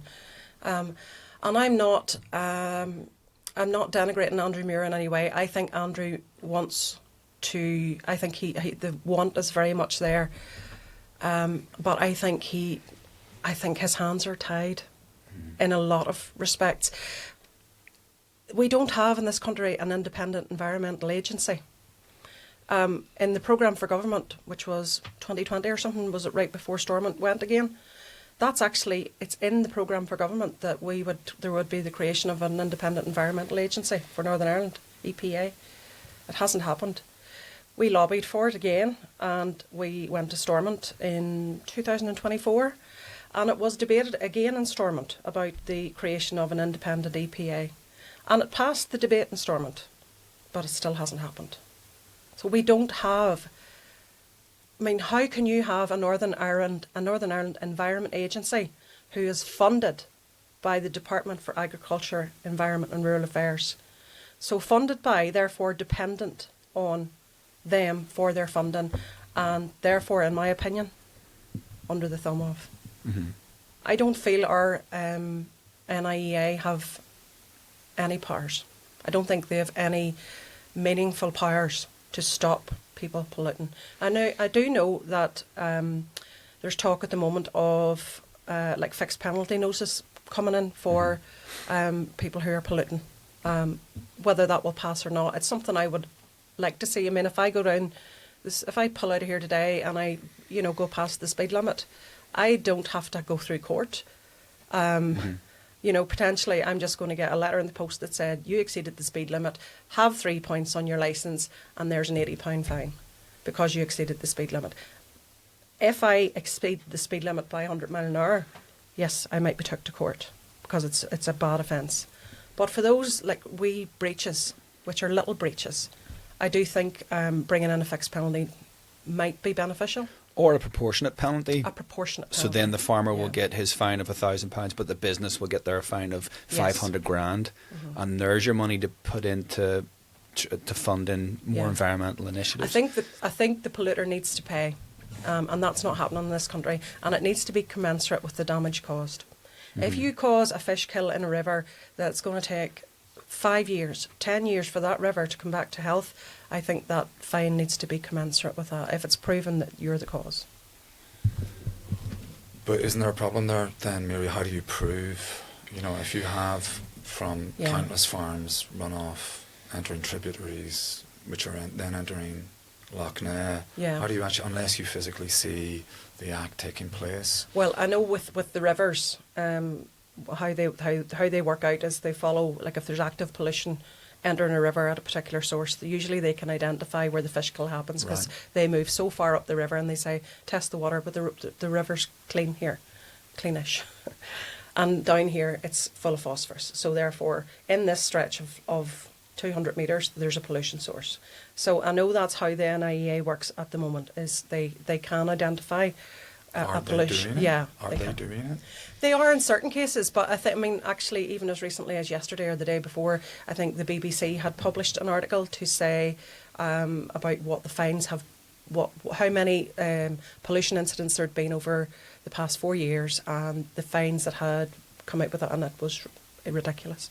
Of 4,000 and something identified pollution incidents. Now that's the ones they found, which is the tip of the iceberg, as we all know. I think the fines were... They're not high thousands anyway. No, they were paltry. And there was only, it could have been like 5% or less were actually, of those incidents, were actually fined. So another huge element of all this that I wanted to touch on is the issue of sand dredging. Now, that's something I wasn't aware of until very, very recently. I've never heard of it before. But apparently there is sand dredging going on in Lough Neagh, and it's a huge part of this whole problem. Can we talk a little bit about what sand dredging is and how it's affecting Lough Neagh? I'll defer to Gavin. Okay, so again, I'm not an industry professional on sand dredging, but essentially sand dredgers go out into the loch and they use huge lances to suck the water, the sand and the silt up, and then they separate, and the water goes back to the loch and sand's left in the boat, and then they can capture that and bring it back. My understanding is within the day-to-day running of what a sand dredger does is pretty limited, but the understanding of it's not too difficult to understand. If you remove hundreds of millions of tons of anything from the ground, whether it's over land or underwater, it has an impact. If the science dictates that when the silt bed of the loch is disturbed, that there, I will use the word potentially, it releases phosphorus into the water. I believe Lough Neagh has a much clearer way of communicating that. Then I would imagine that an industry that's unsettling the loch bed to the sum of hundreds of millions of tons of sand is probably unsettling the loch bed. Now, it's not too difficult to go onto the internet or onto YouTube or onto any other social sort of get into the online and news media to find out what a sand dredger does and how it does it. Neither is it difficult to see that globally sand dredging is a problem. Sand is one of the most extracted substances on the planet, and Lough Neagh has one of the largest sources of it in the UK and on our island. And within the conversations about the potential contributors to what's going on at Lough Neagh with blue-green algae, I hear NI water mentioned, I hear a lot of people pointing fingers toward farmers, and I hear whispers of the sand company, but nothing too solidified. Now, we're sitting in a nation at the minute, and I say a nation as in our own Northern Ireland, but the Republic faces a building crisis, the UK faces a building crisis, and one of the things that they're going to need an awful lot of to sort that out will be sand.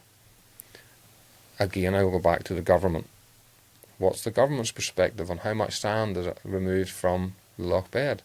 Does our government have anything to say about how we manage our waterways whenever they have, they've got land management programs? Can I ask what our aquaculture management plan is? Can I ask what our water management plan is? What's the protections for that? Can I ask if sand dredging is included? Can I ask how much profit is derived from that industry and why it would be maybe a main motivator for not mentioning it in the middle of the crisis at Lough Neagh? Can I ask the question, because these are things that broil around inside of me. My one voice is not going to change anything that's dormant. That's for the politicians to do.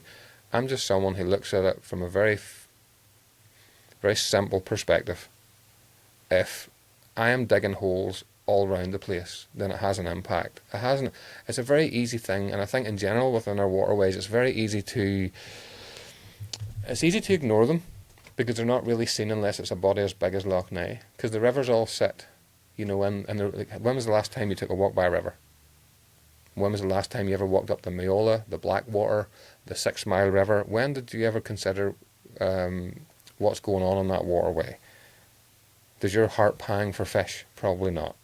But each of those places are impacted by what goes on in them. So far we've talked about the stuff that goes into them and spoken nothing of what comes out of it.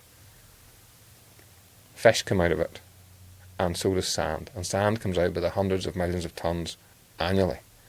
And that industry is one that is absolutely vital to cure a housing crisis. So we're going to have the conversation about that. We're going to have the conversation about what the impact's like to the environment, or do we just not care? We're just going to keep pointing back at the farmer. We're going to blame the farmer. Because I don't think that's right. I don't think it's fair. I think whenever we're talking about the contributions or the extraction, that we need everybody in the room. All of the topics discussed. And I'm only an ant in the middle of all of this, impacted by a small business, but it doesn't take 3 minutes for me to understand that hundreds of millions of tonnes missing from the loch bed certainly unsettles it. Well, how long has that been going on for? How long has it been dredged for sand? Like many things in the loch, it seems to be going on for generations. Decades and decades. And it was only licensed in, what, the 90s? I'm not sure when it was licensed, but it was only became licensed in the last couple of decades. And does these dredgers have planning permission for this? Have they? They do now. But they didn't previously? They operated, without planning permission for, I think, 50, 60 years. It's also worth mentioning that they have a licence granted to continue to 2040 something. So hang on. They've been granted a licence to take hundreds of millions of tonnes of sand annually out of Lough Neagh for the next 20, 15 years or whatever it is. So when we're having this conversation, which it is happening at the moment, we have the Lough Neagh Development Trust involved in it, about the ownership of the loch and the fact that the largest chunk of land in Ireland is owned by an English aristocrat. And some people will say, what does it matter who owns it? Who owns it's not the problem. Who does own it?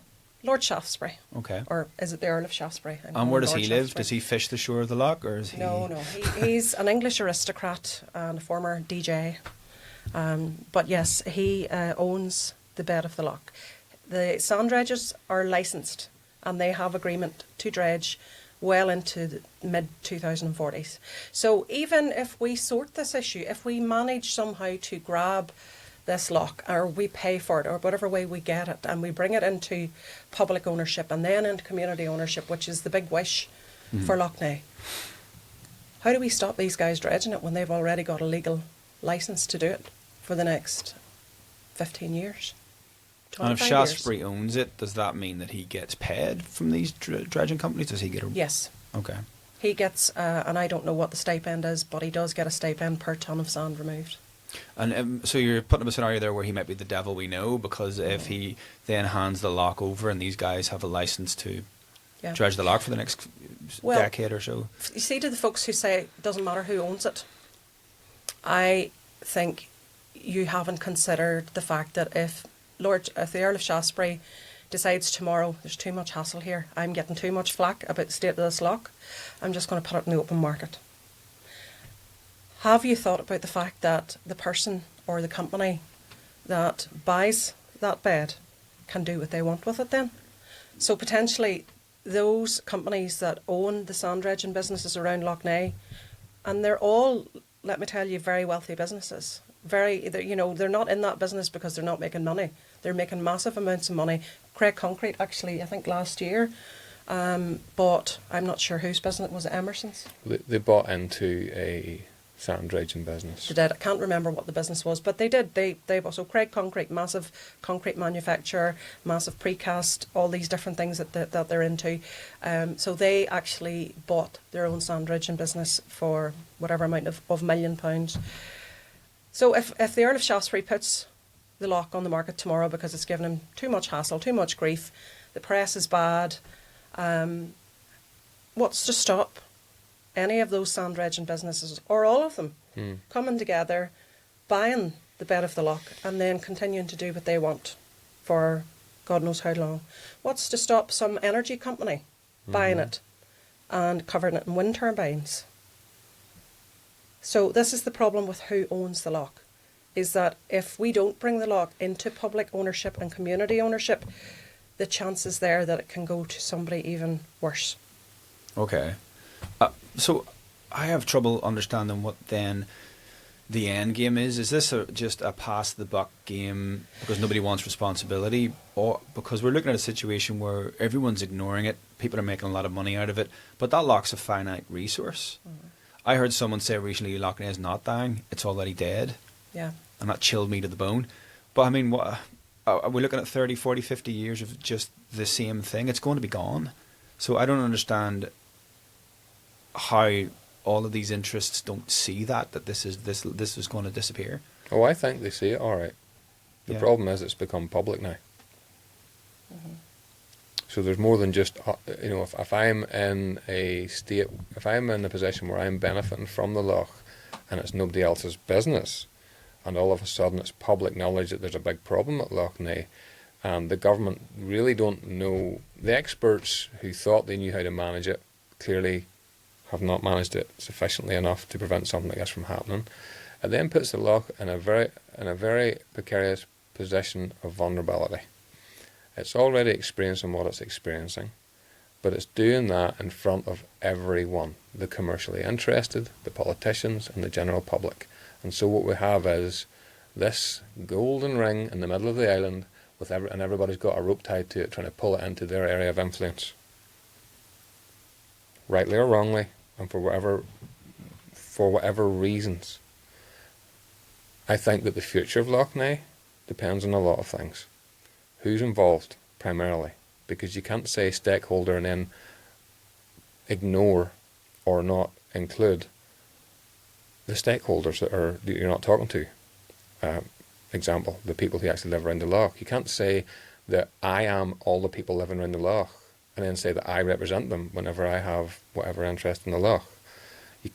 I can't say that I have the future of the loch's security and its well-being in mind if my sole goal is to extract everything from it without either.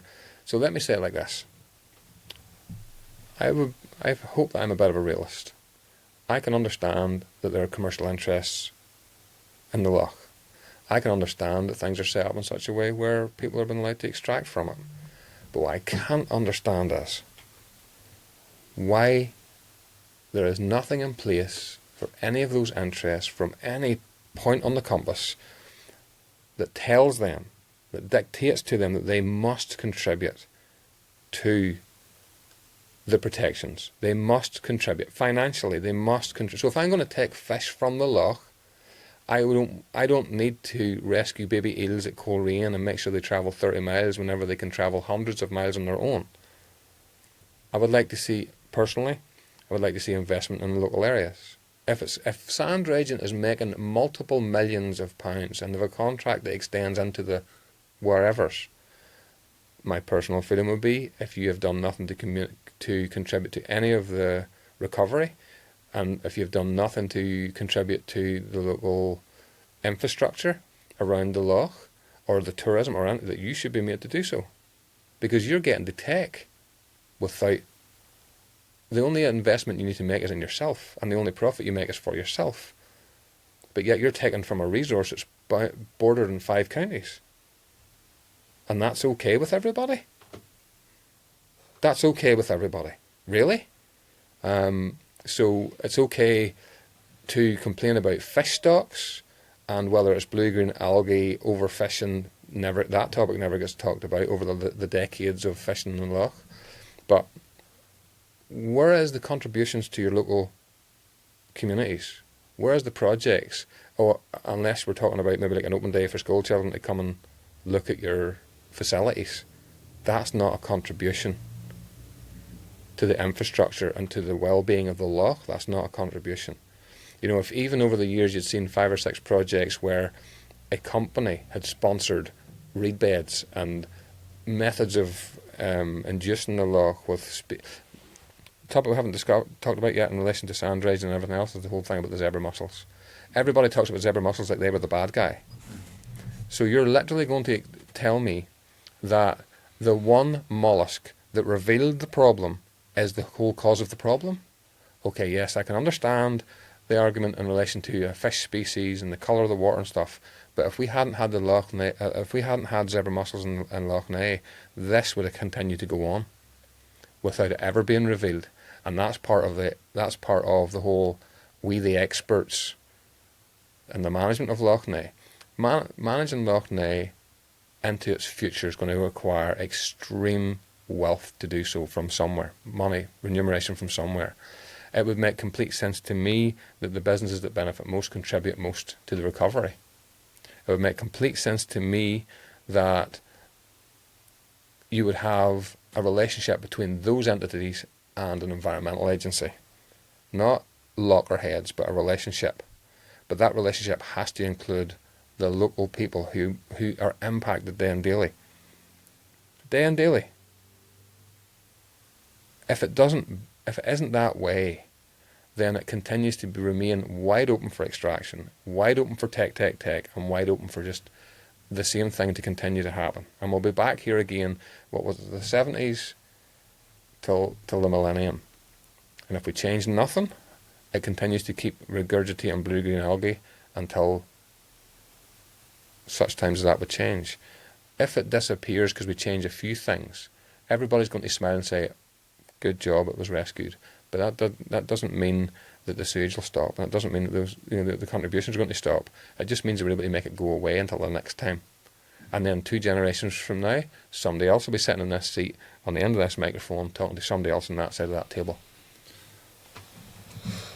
Gavin, all we have at the moment is the Lough Neagh action plan, which we've spoken about before. Is sand dredging mentioned in it? I don't know. I mean, presumably not. I don't think so. The quick answer is I do not know. What I do know is through social media I can see a lot of very nervous people from the agricultural sector about the NAP programme. And I think that it's good. Which is the NAP programme, nutrient action plan. Action plan. That's ultimately, whenever I wake up in the morning, it's not going to impact me the way it will impact a farmer. And I hear a lot of farmers making quite a bit of noise about that. I would leave their industry to them, and I'm not the person to really discuss it and talk about it. I do think that Minister Mears' hopes they're commendable. It's the same as if I am someone who is 100% for the environment and there's going to be zero change, we need to stop everything, well then that's commendable. But the reality in our country is the government needs to turn over whatever, the whole bit about the economy. These things are not going to go away. Sand dredging will not disappear. Globally, it's an argument between companies and locals. I think China's a place where it will be a big, big problem. But it's only a problem if the government identifies it a problem. Because they're the only people that can really change something about it. They're also the environmental agencies are the only people that can really steer an industry in relation to how much and when. Those years that Mary mentioned a while ago, I know nothing about, but if I'm unlicensed, I'm going to go after as much as I possibly can. Right? Now, if you want to see as much as you possibly can, just go down to the side of the loch, drive past the sand place and see the flipping sand dunes. You've never seen sand dunes outside of Portrush, but they're sitting on the shoreline of Lough Neagh. And okay, make your money. Make your money.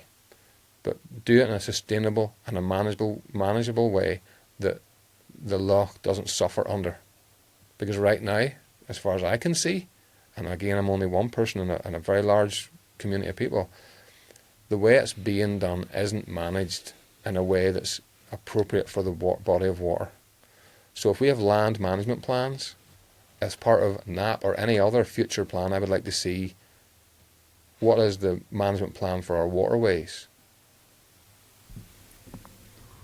I've seen that the Democratic Unionist Party, as the second biggest party in government, have a petition called Scrap the NAP. Yeah. So how are we ever going to make any progress if the second largest party in the current government is fighting the plan to make any progress? There'll be very different opinions on that, and mine might be different from others as well. My thing is, has that been designed in order to land grab from the farmer so as we can help with this cost of living crisis, or not cost of living crisis, sorry, the cost of the housing crisis? What's the motivation for that? Because, again, this country has depended on the farmer for many generations, and not every farmer's a meanie, and many of them have a great heart for their communities, and I don't believe that they need to be at the end of a beaten stick in this. And I can see personally that a nutrient action plan could be a good idea, but what is the content of that document, and what does it do to the people as well? Yes, the Ulster Farmer Union, I think it was as recently as last week, came out and has said about how they can identify and recognise that there were issues in the past with phosphorus overloading ground and nitrates and different things. I'm not the professional in that, but it's really for me, I welcome that there's a change in how to communicate. If somebody walked into your home and began to lambast you to say you're the problem for everything happening in the community, would you be a bit annoyed about it? Of course you would. And we're talking about an industry that was treated like that, and homes and families and people that were treated like that because they're an easy scapegoat. Personal opinion. So you've literally got a sector within our community who admits wrongdoing in the past or potential contributions to whatever sum, and we're still we're going to hammer them because it's easy media, because it's easy press, because it's easy whatever. Farmers are a part of the solution for Northern Ireland, would be my view. That doesn't mean the solution isn't make them do what we want. Again, earlier on I mentioned policy. It starts at a policy. You're talking about taking people's futures away from them. Do you think that that's fair? I don't. I think we should be treating our environment better, but that starts at government. We don't even have an environmental agency, but we're going to take the land off the farmers. So what about when I said earlier on about what do we do, when do we do it, and who's involved in it? Let's start with someone who's actually able to protect the environment, who can decide away from the politicians and away from all of that what is right for the environment, and then work to understand who should have, in the big ring of Lough Neagh, who should have that approach. But my personal view is that I think that local people should definitely have a loud voice in that. But it's very difficult to exclude all of the factors. I'm just wondering about, people's perception of farmers and farming, because there are different types of farmers. I mean, the farmers in the tractor that you might pass in your little lane is a bit different from, the big farmers, the intensive farmers. I mean, so the sustainable farming, which is, a different beast from the type of farms who are, the mega farms, who seem to be part of the problem. Can I ask what a mega farm looks like to you in Northern Ireland? Would have been one of my questions. So when we talk about the sort of the villains, mega farms do come up. Well, who are they? What do they look like? What are they doing? The reason I asked that question back to you again, Peter, is so if you were in the United States, a mega farmer would be maybe one person or one family that owns a multitude of land and a multitude of herd and a multitude of whatever, and that's the mega farm because they're like one person owns everything, right? But what if a mega farm looks like a conglomerate? What if it looks like one company that owns multiple contracts to hundreds of farmers, and by consequence of hundreds of farmers on contract to the one commercial entity, you have the mega farm. The likes of Moy Park, so for example. If Moy Park has contracts with hundreds of farmers, who's the mega farmer? It's Moy Park. It's not the individual person. Do you understand? They deny culpability, and they said it's nothing to do with us. It also nods back to that same thing where we talked earlier on about the amount of meat and whatnot that would leave our island versus what's coming to it to make animal feed. And that's all true. It's all right and it's accurate. There's nothing wrong with that information. But whenever we look at, I was going to go somewhere with that. Whenever we look at that, and we start to understand a bigger picture in relation to who is the driver behind it. What I was going to say there was this. Prices of milk, prices of beef, prices of poultry, prices of whatever.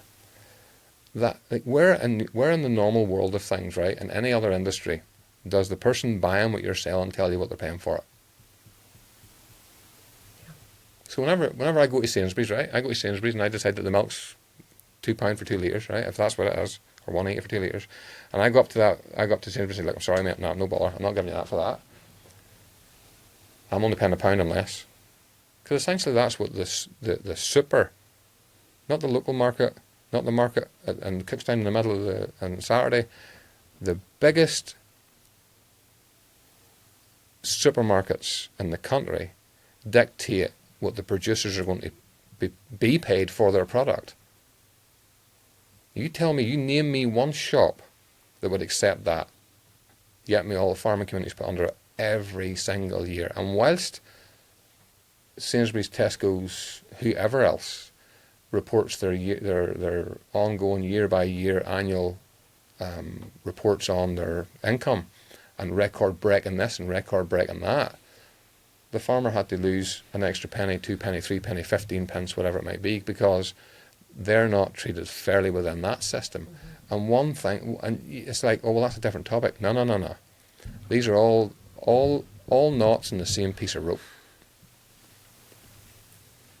I want to talk now about the fight back, the activism that's going on. Let's talk a little bit about the group that you're a part of, Mary, and strategies. What are you guys doing? Who are you? And if you're a part of that too, Gavin, feel free to jump in. Well, so within everything, the first group that came into being was Save Our Shores. And Save Our Shores really was just set up to hammer through a couple of public meetings, to facilitate those, to bring people together, to just be a bigger voice than me standing in Ballyronan. And it did that very, very successfully and very well. And then Save Our Shores, it became part of a bigger conglomerate, which is the Save Lough Neagh Coalition. And within the Save Lough Neagh Coalition, there's a multitude of different, people and individuals and groups within that. Friends of the Earth are there, Surfers Against Sewage are there, and then individuals like Gavin and myself. The Green Party, we have representatives from People Before Profit. Really, anybody who wants to be involved with it can come in and be involved with it. And it's not to say if the UFU want to come and be involved with it, we will happily have a representative from UFU on board. In fact, we would probably love their input. So we have 5 key campaign demands, and bear with me here because I'm just going to read these off my screen. I just want to get them in, have to shoehorn them in. So an independent environmental protection agency now that has real teeth to actually prosecute people and real powers to prosecute individuals, businesses, whoever's polluting. A well-funded water service, because our water service, we all know it's creaking at the seams. It has been underfunded for decades and decades and decades, and before we can fix it, it has to have funding to fix it. That's just it. We are calling for an end to the private ownership of Lough Neagh. Investment into research and recovery of the loch, and a rights of nature approach. So I loved, actually, Gavin, you referred to the loch many times there today during our discussion as she and her and a person. And that's, I don't know if you guys know what rights of nature is, but rights of nature essentially would give Lough Neagh personhood. That's what it does. So it would give the loch the same protections as I enjoy as a person. So a right not to be abused, a right not to be persecuted, a right not to be polluted. And if somebody then does perpetrate that against the loch, then they can be taken to court and prosecuted in the same way that they would be if they'd done that crime against a person. Essentially, that's what it is. And I know I'm probably not wording that the best.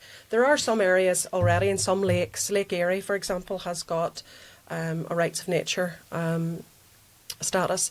There's a few places now it is catching on, and it is something that I think the loch needs. And yes, the loch is one of the most protected sites in Europe. It has all these, protections that are there, but none of those protections are working. That's baffling. It's protected at the European level, Yeah. the UK national level, Yeah. and the regional level in Northern Ireland. And How have all 3 of those layers failed? It's very difficult to know, but we know, for example, that the bird life on Lough Neagh has declined massively over the last few decades. That is monitored, and we know it's declined massively. And actually, I think and I'm not very big up on what Ramsar is and all the rest of it. If there was somebody else here that probably could talk to you a bit more eloquently about it, but as I was told from somebody who knows exactly what they're talking about, that if you actually look at the way the bird populations are declining and the habitats and all the rest, that the loch really should be in danger of losing its Ramsar status, because it's probably no longer meeting the criteria to be a Ramsar site. So this is the difficulty. It's had all these protections for years and years and years, but unfortunately none of those protections they've either been ignored, not enforced, or nobody's really bothered about them. They've just given the protections and went, it'll be grand. Pointless. Pointless. I mean, if this place can fall, the ecological system in Lough Neagh can collapse, yes. then nowhere's protected. No. So that's the Save Lough Neagh. And I also want to ask you folks, anybody that is watching or listening, if you can go along and please support us on our social media. So we have got Save Our Shores is on Facebook, Save Lough Neagh is on Facebook and Instagram and TikTok, and I think actually Save Our Shores is on Instagram as well. And if you are interested in actually getting involved, you can just PM one of the pages, and somebody that's monitoring that will get you into. So we run everything just via a WhatsApp group. And there is like protests and marches and stuff planned. So if you want to get involved with those, you need to be on the social media to follow. Mary, do you think that people care enough? Do you think? I mean, I've seen some of the protests. You know, they have been. You know, they've involved really committed, passionate people, but the numbers have been small and not growing particularly fast that I can see. Or do people care enough about this subject to actually affect change? It's a difficult one. I think people care an awful lot.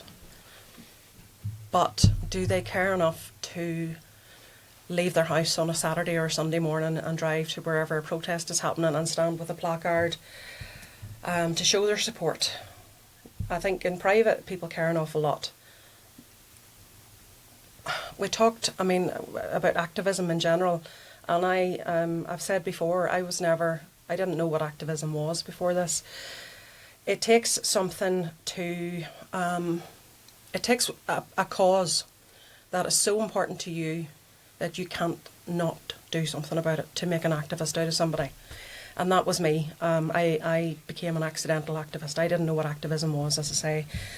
But Lough Neagh was there for me when I was at one of my lowest points in my life. And I will tell anybody, swimming in the loch and the community that I gained and the support that I gained saved my life, without a doubt. Saved my life. I don't think I would be here today if I hadn't found swimming and if I hadn't found the community that came with that. And for me, I can't stand by and watch as that loch is killed, because it isn't dying. That loch is being killed.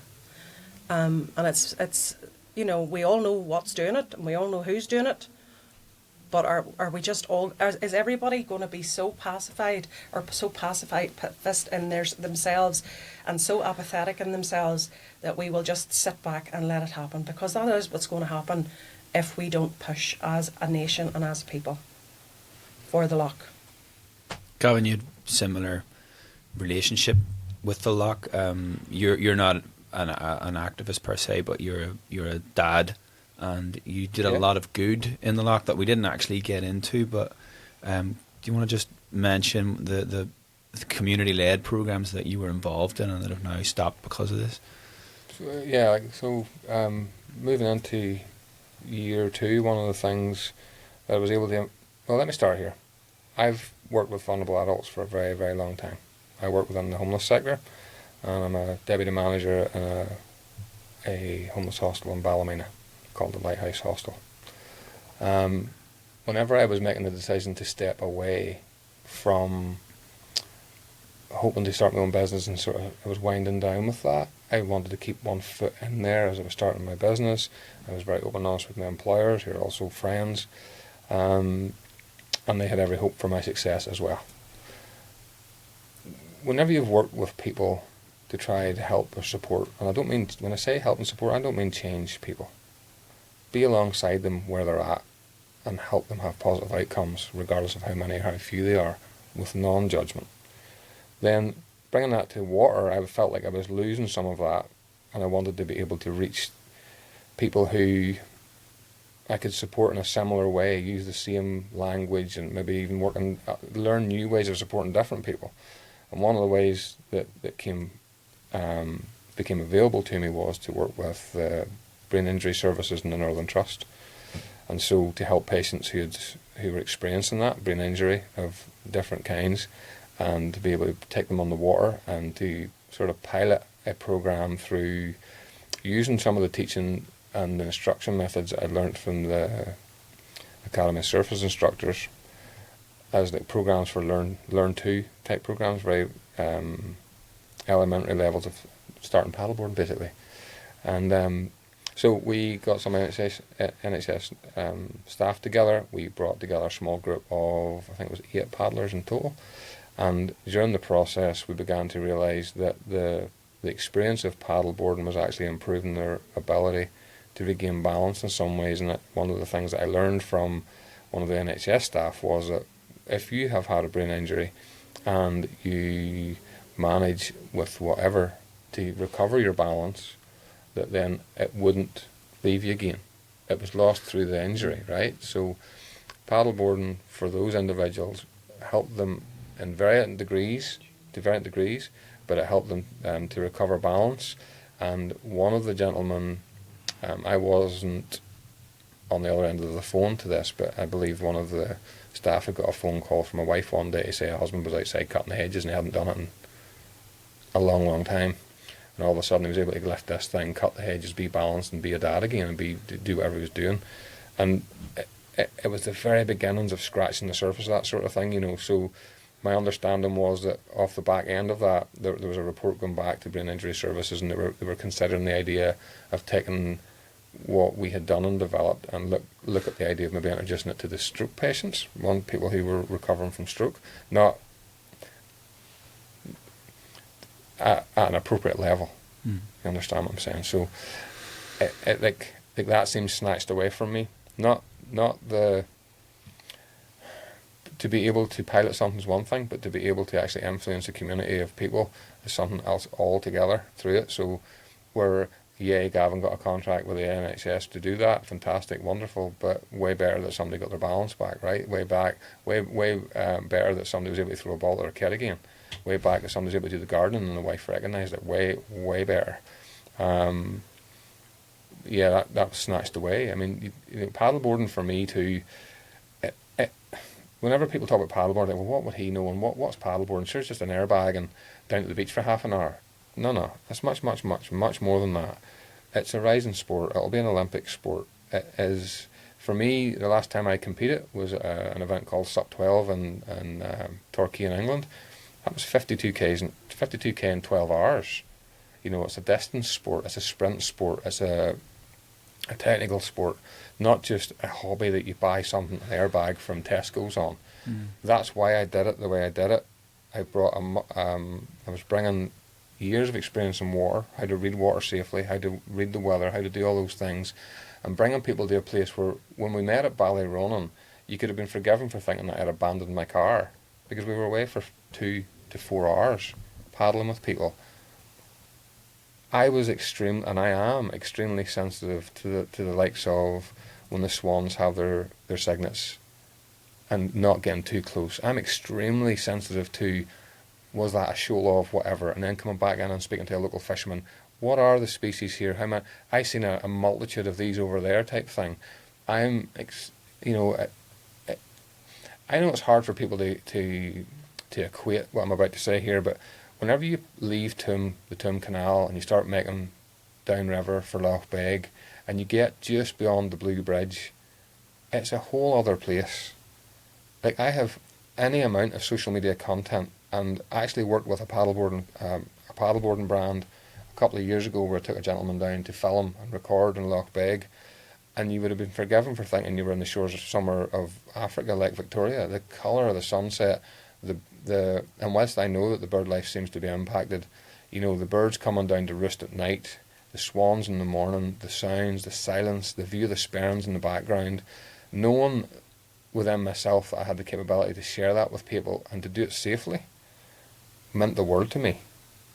Because Mid-Ulster and its waterways, not just Mid-Ulster but the other associated waterways, they kind of, like, the fishermen know, like, they know the beauty of the place, they know the sunsets and the sunrises, they know the species and all of the quality that environment can enthuse within them. And whenever I got to bring paddleboarding to that, I mean, you talk about things that are non-invasive to wildlife and non-invasive, you will not get much better than a completely silent object that you can glide across the surface in utter silence, away from everybody, and just share the environment around you and let it minister to you and let it soothe you and let it be what it is, and it's just been completely taken from us. You know, and on the flip side of that, nobody seems to want to know. Why would you want to know? Sure, the thing's dead. It's not dead, but it certainly is greatly impacted. And if we don't change something about what's been going on, and we don't allow Lough Neagh, I'll say it again, we don't allow Lough Neagh her voice in this, if she goes as the unheard person in the room, then everybody else is going to keep getting to do what they do, and that is take advantage. Whenever I came, and it's particularly Lough Beg I'm thinking about in this, you know, but when Lough Beg's been forgotten in the whole conversation. It's like the algae exists in Lough Neagh and it just stops to him and then starts again at the lower ban. But there was a very profound poet from that area that I never really considered an awful lot of at a time, Seamus Heaney. And a lot of Heaney's poetry obviously came from around the shores of Lough Beg and Lough Neagh and the local area. And even there was, I can't remember the name of the poem, and I've been to the Heaney Centre, but this is the statement that came up in the middle of it all, that whenever he realised what it meant to him, the phrase that I remember most is that he had his place and it had its in him. And if people who care about anything or any place or anyone, you know, if they can love the environment the way that someone like Heaney's seen it, and even that, those words resonate with me, that I know that I have my place in Mid Ulster, but within 8 years it has found its place in me.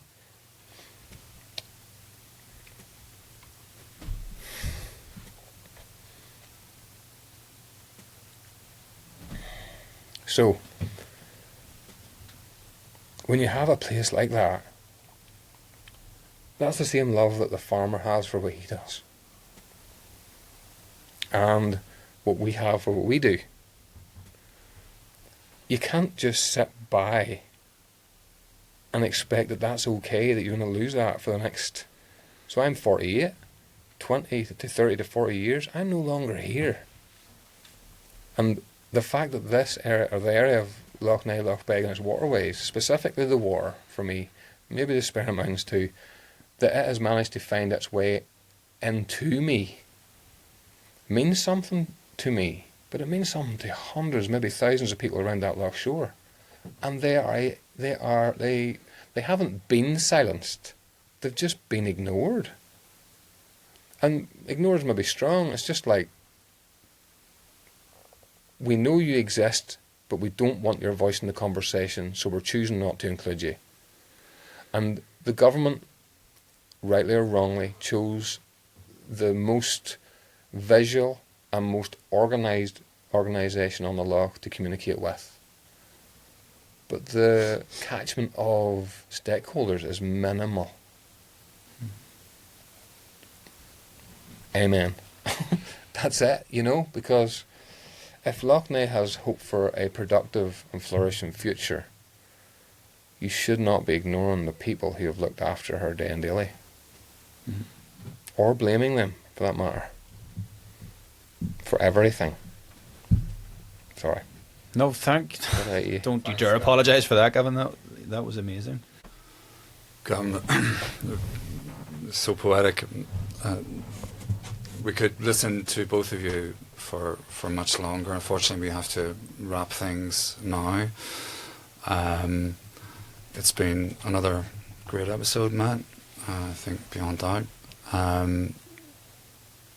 We'd love to thank you for coming down to Armagh. I know it's a bit of a distance, especially on a weekend morning, so thank you very much, both of you. It's been a pleasure. We hope sincerely that you'll get your training ground back, Mary, in the near future, and that you'll be back paddling again, Gavin. We wish you both the best. Matt, I think it is about the height of it. Yeah, thanks so much for coming, guys. I have to say I feel a little bit ashamed of myself because I've known about this issue for a while and I cared about it, but I didn't do anything. I haven't lifted a finger to do anything, and now the full impact of all this is really hitting that we have this enormous, gorgeous body of water here that we're losing right in front of our eyes. Yep. It's got mythological significance, historical significance. Yep. The impact it had just on you two, both your lives, and that must be multiplied by thousands of people all around the loch. We're going to be doing a series of these podcasts, so you're not the first, or you are the first, but you're not the last. We're going to have people on to talk about the history of the loch. We're going to have people on to talk about deeper the biological issues, the ecological issues, and all of that. So this is just the beginning, hopefully, of a whole series. But thanks deeply again for coming on. You were both amazing. I don't know if there's anything else you want to add, Peter, but is that about the height of it?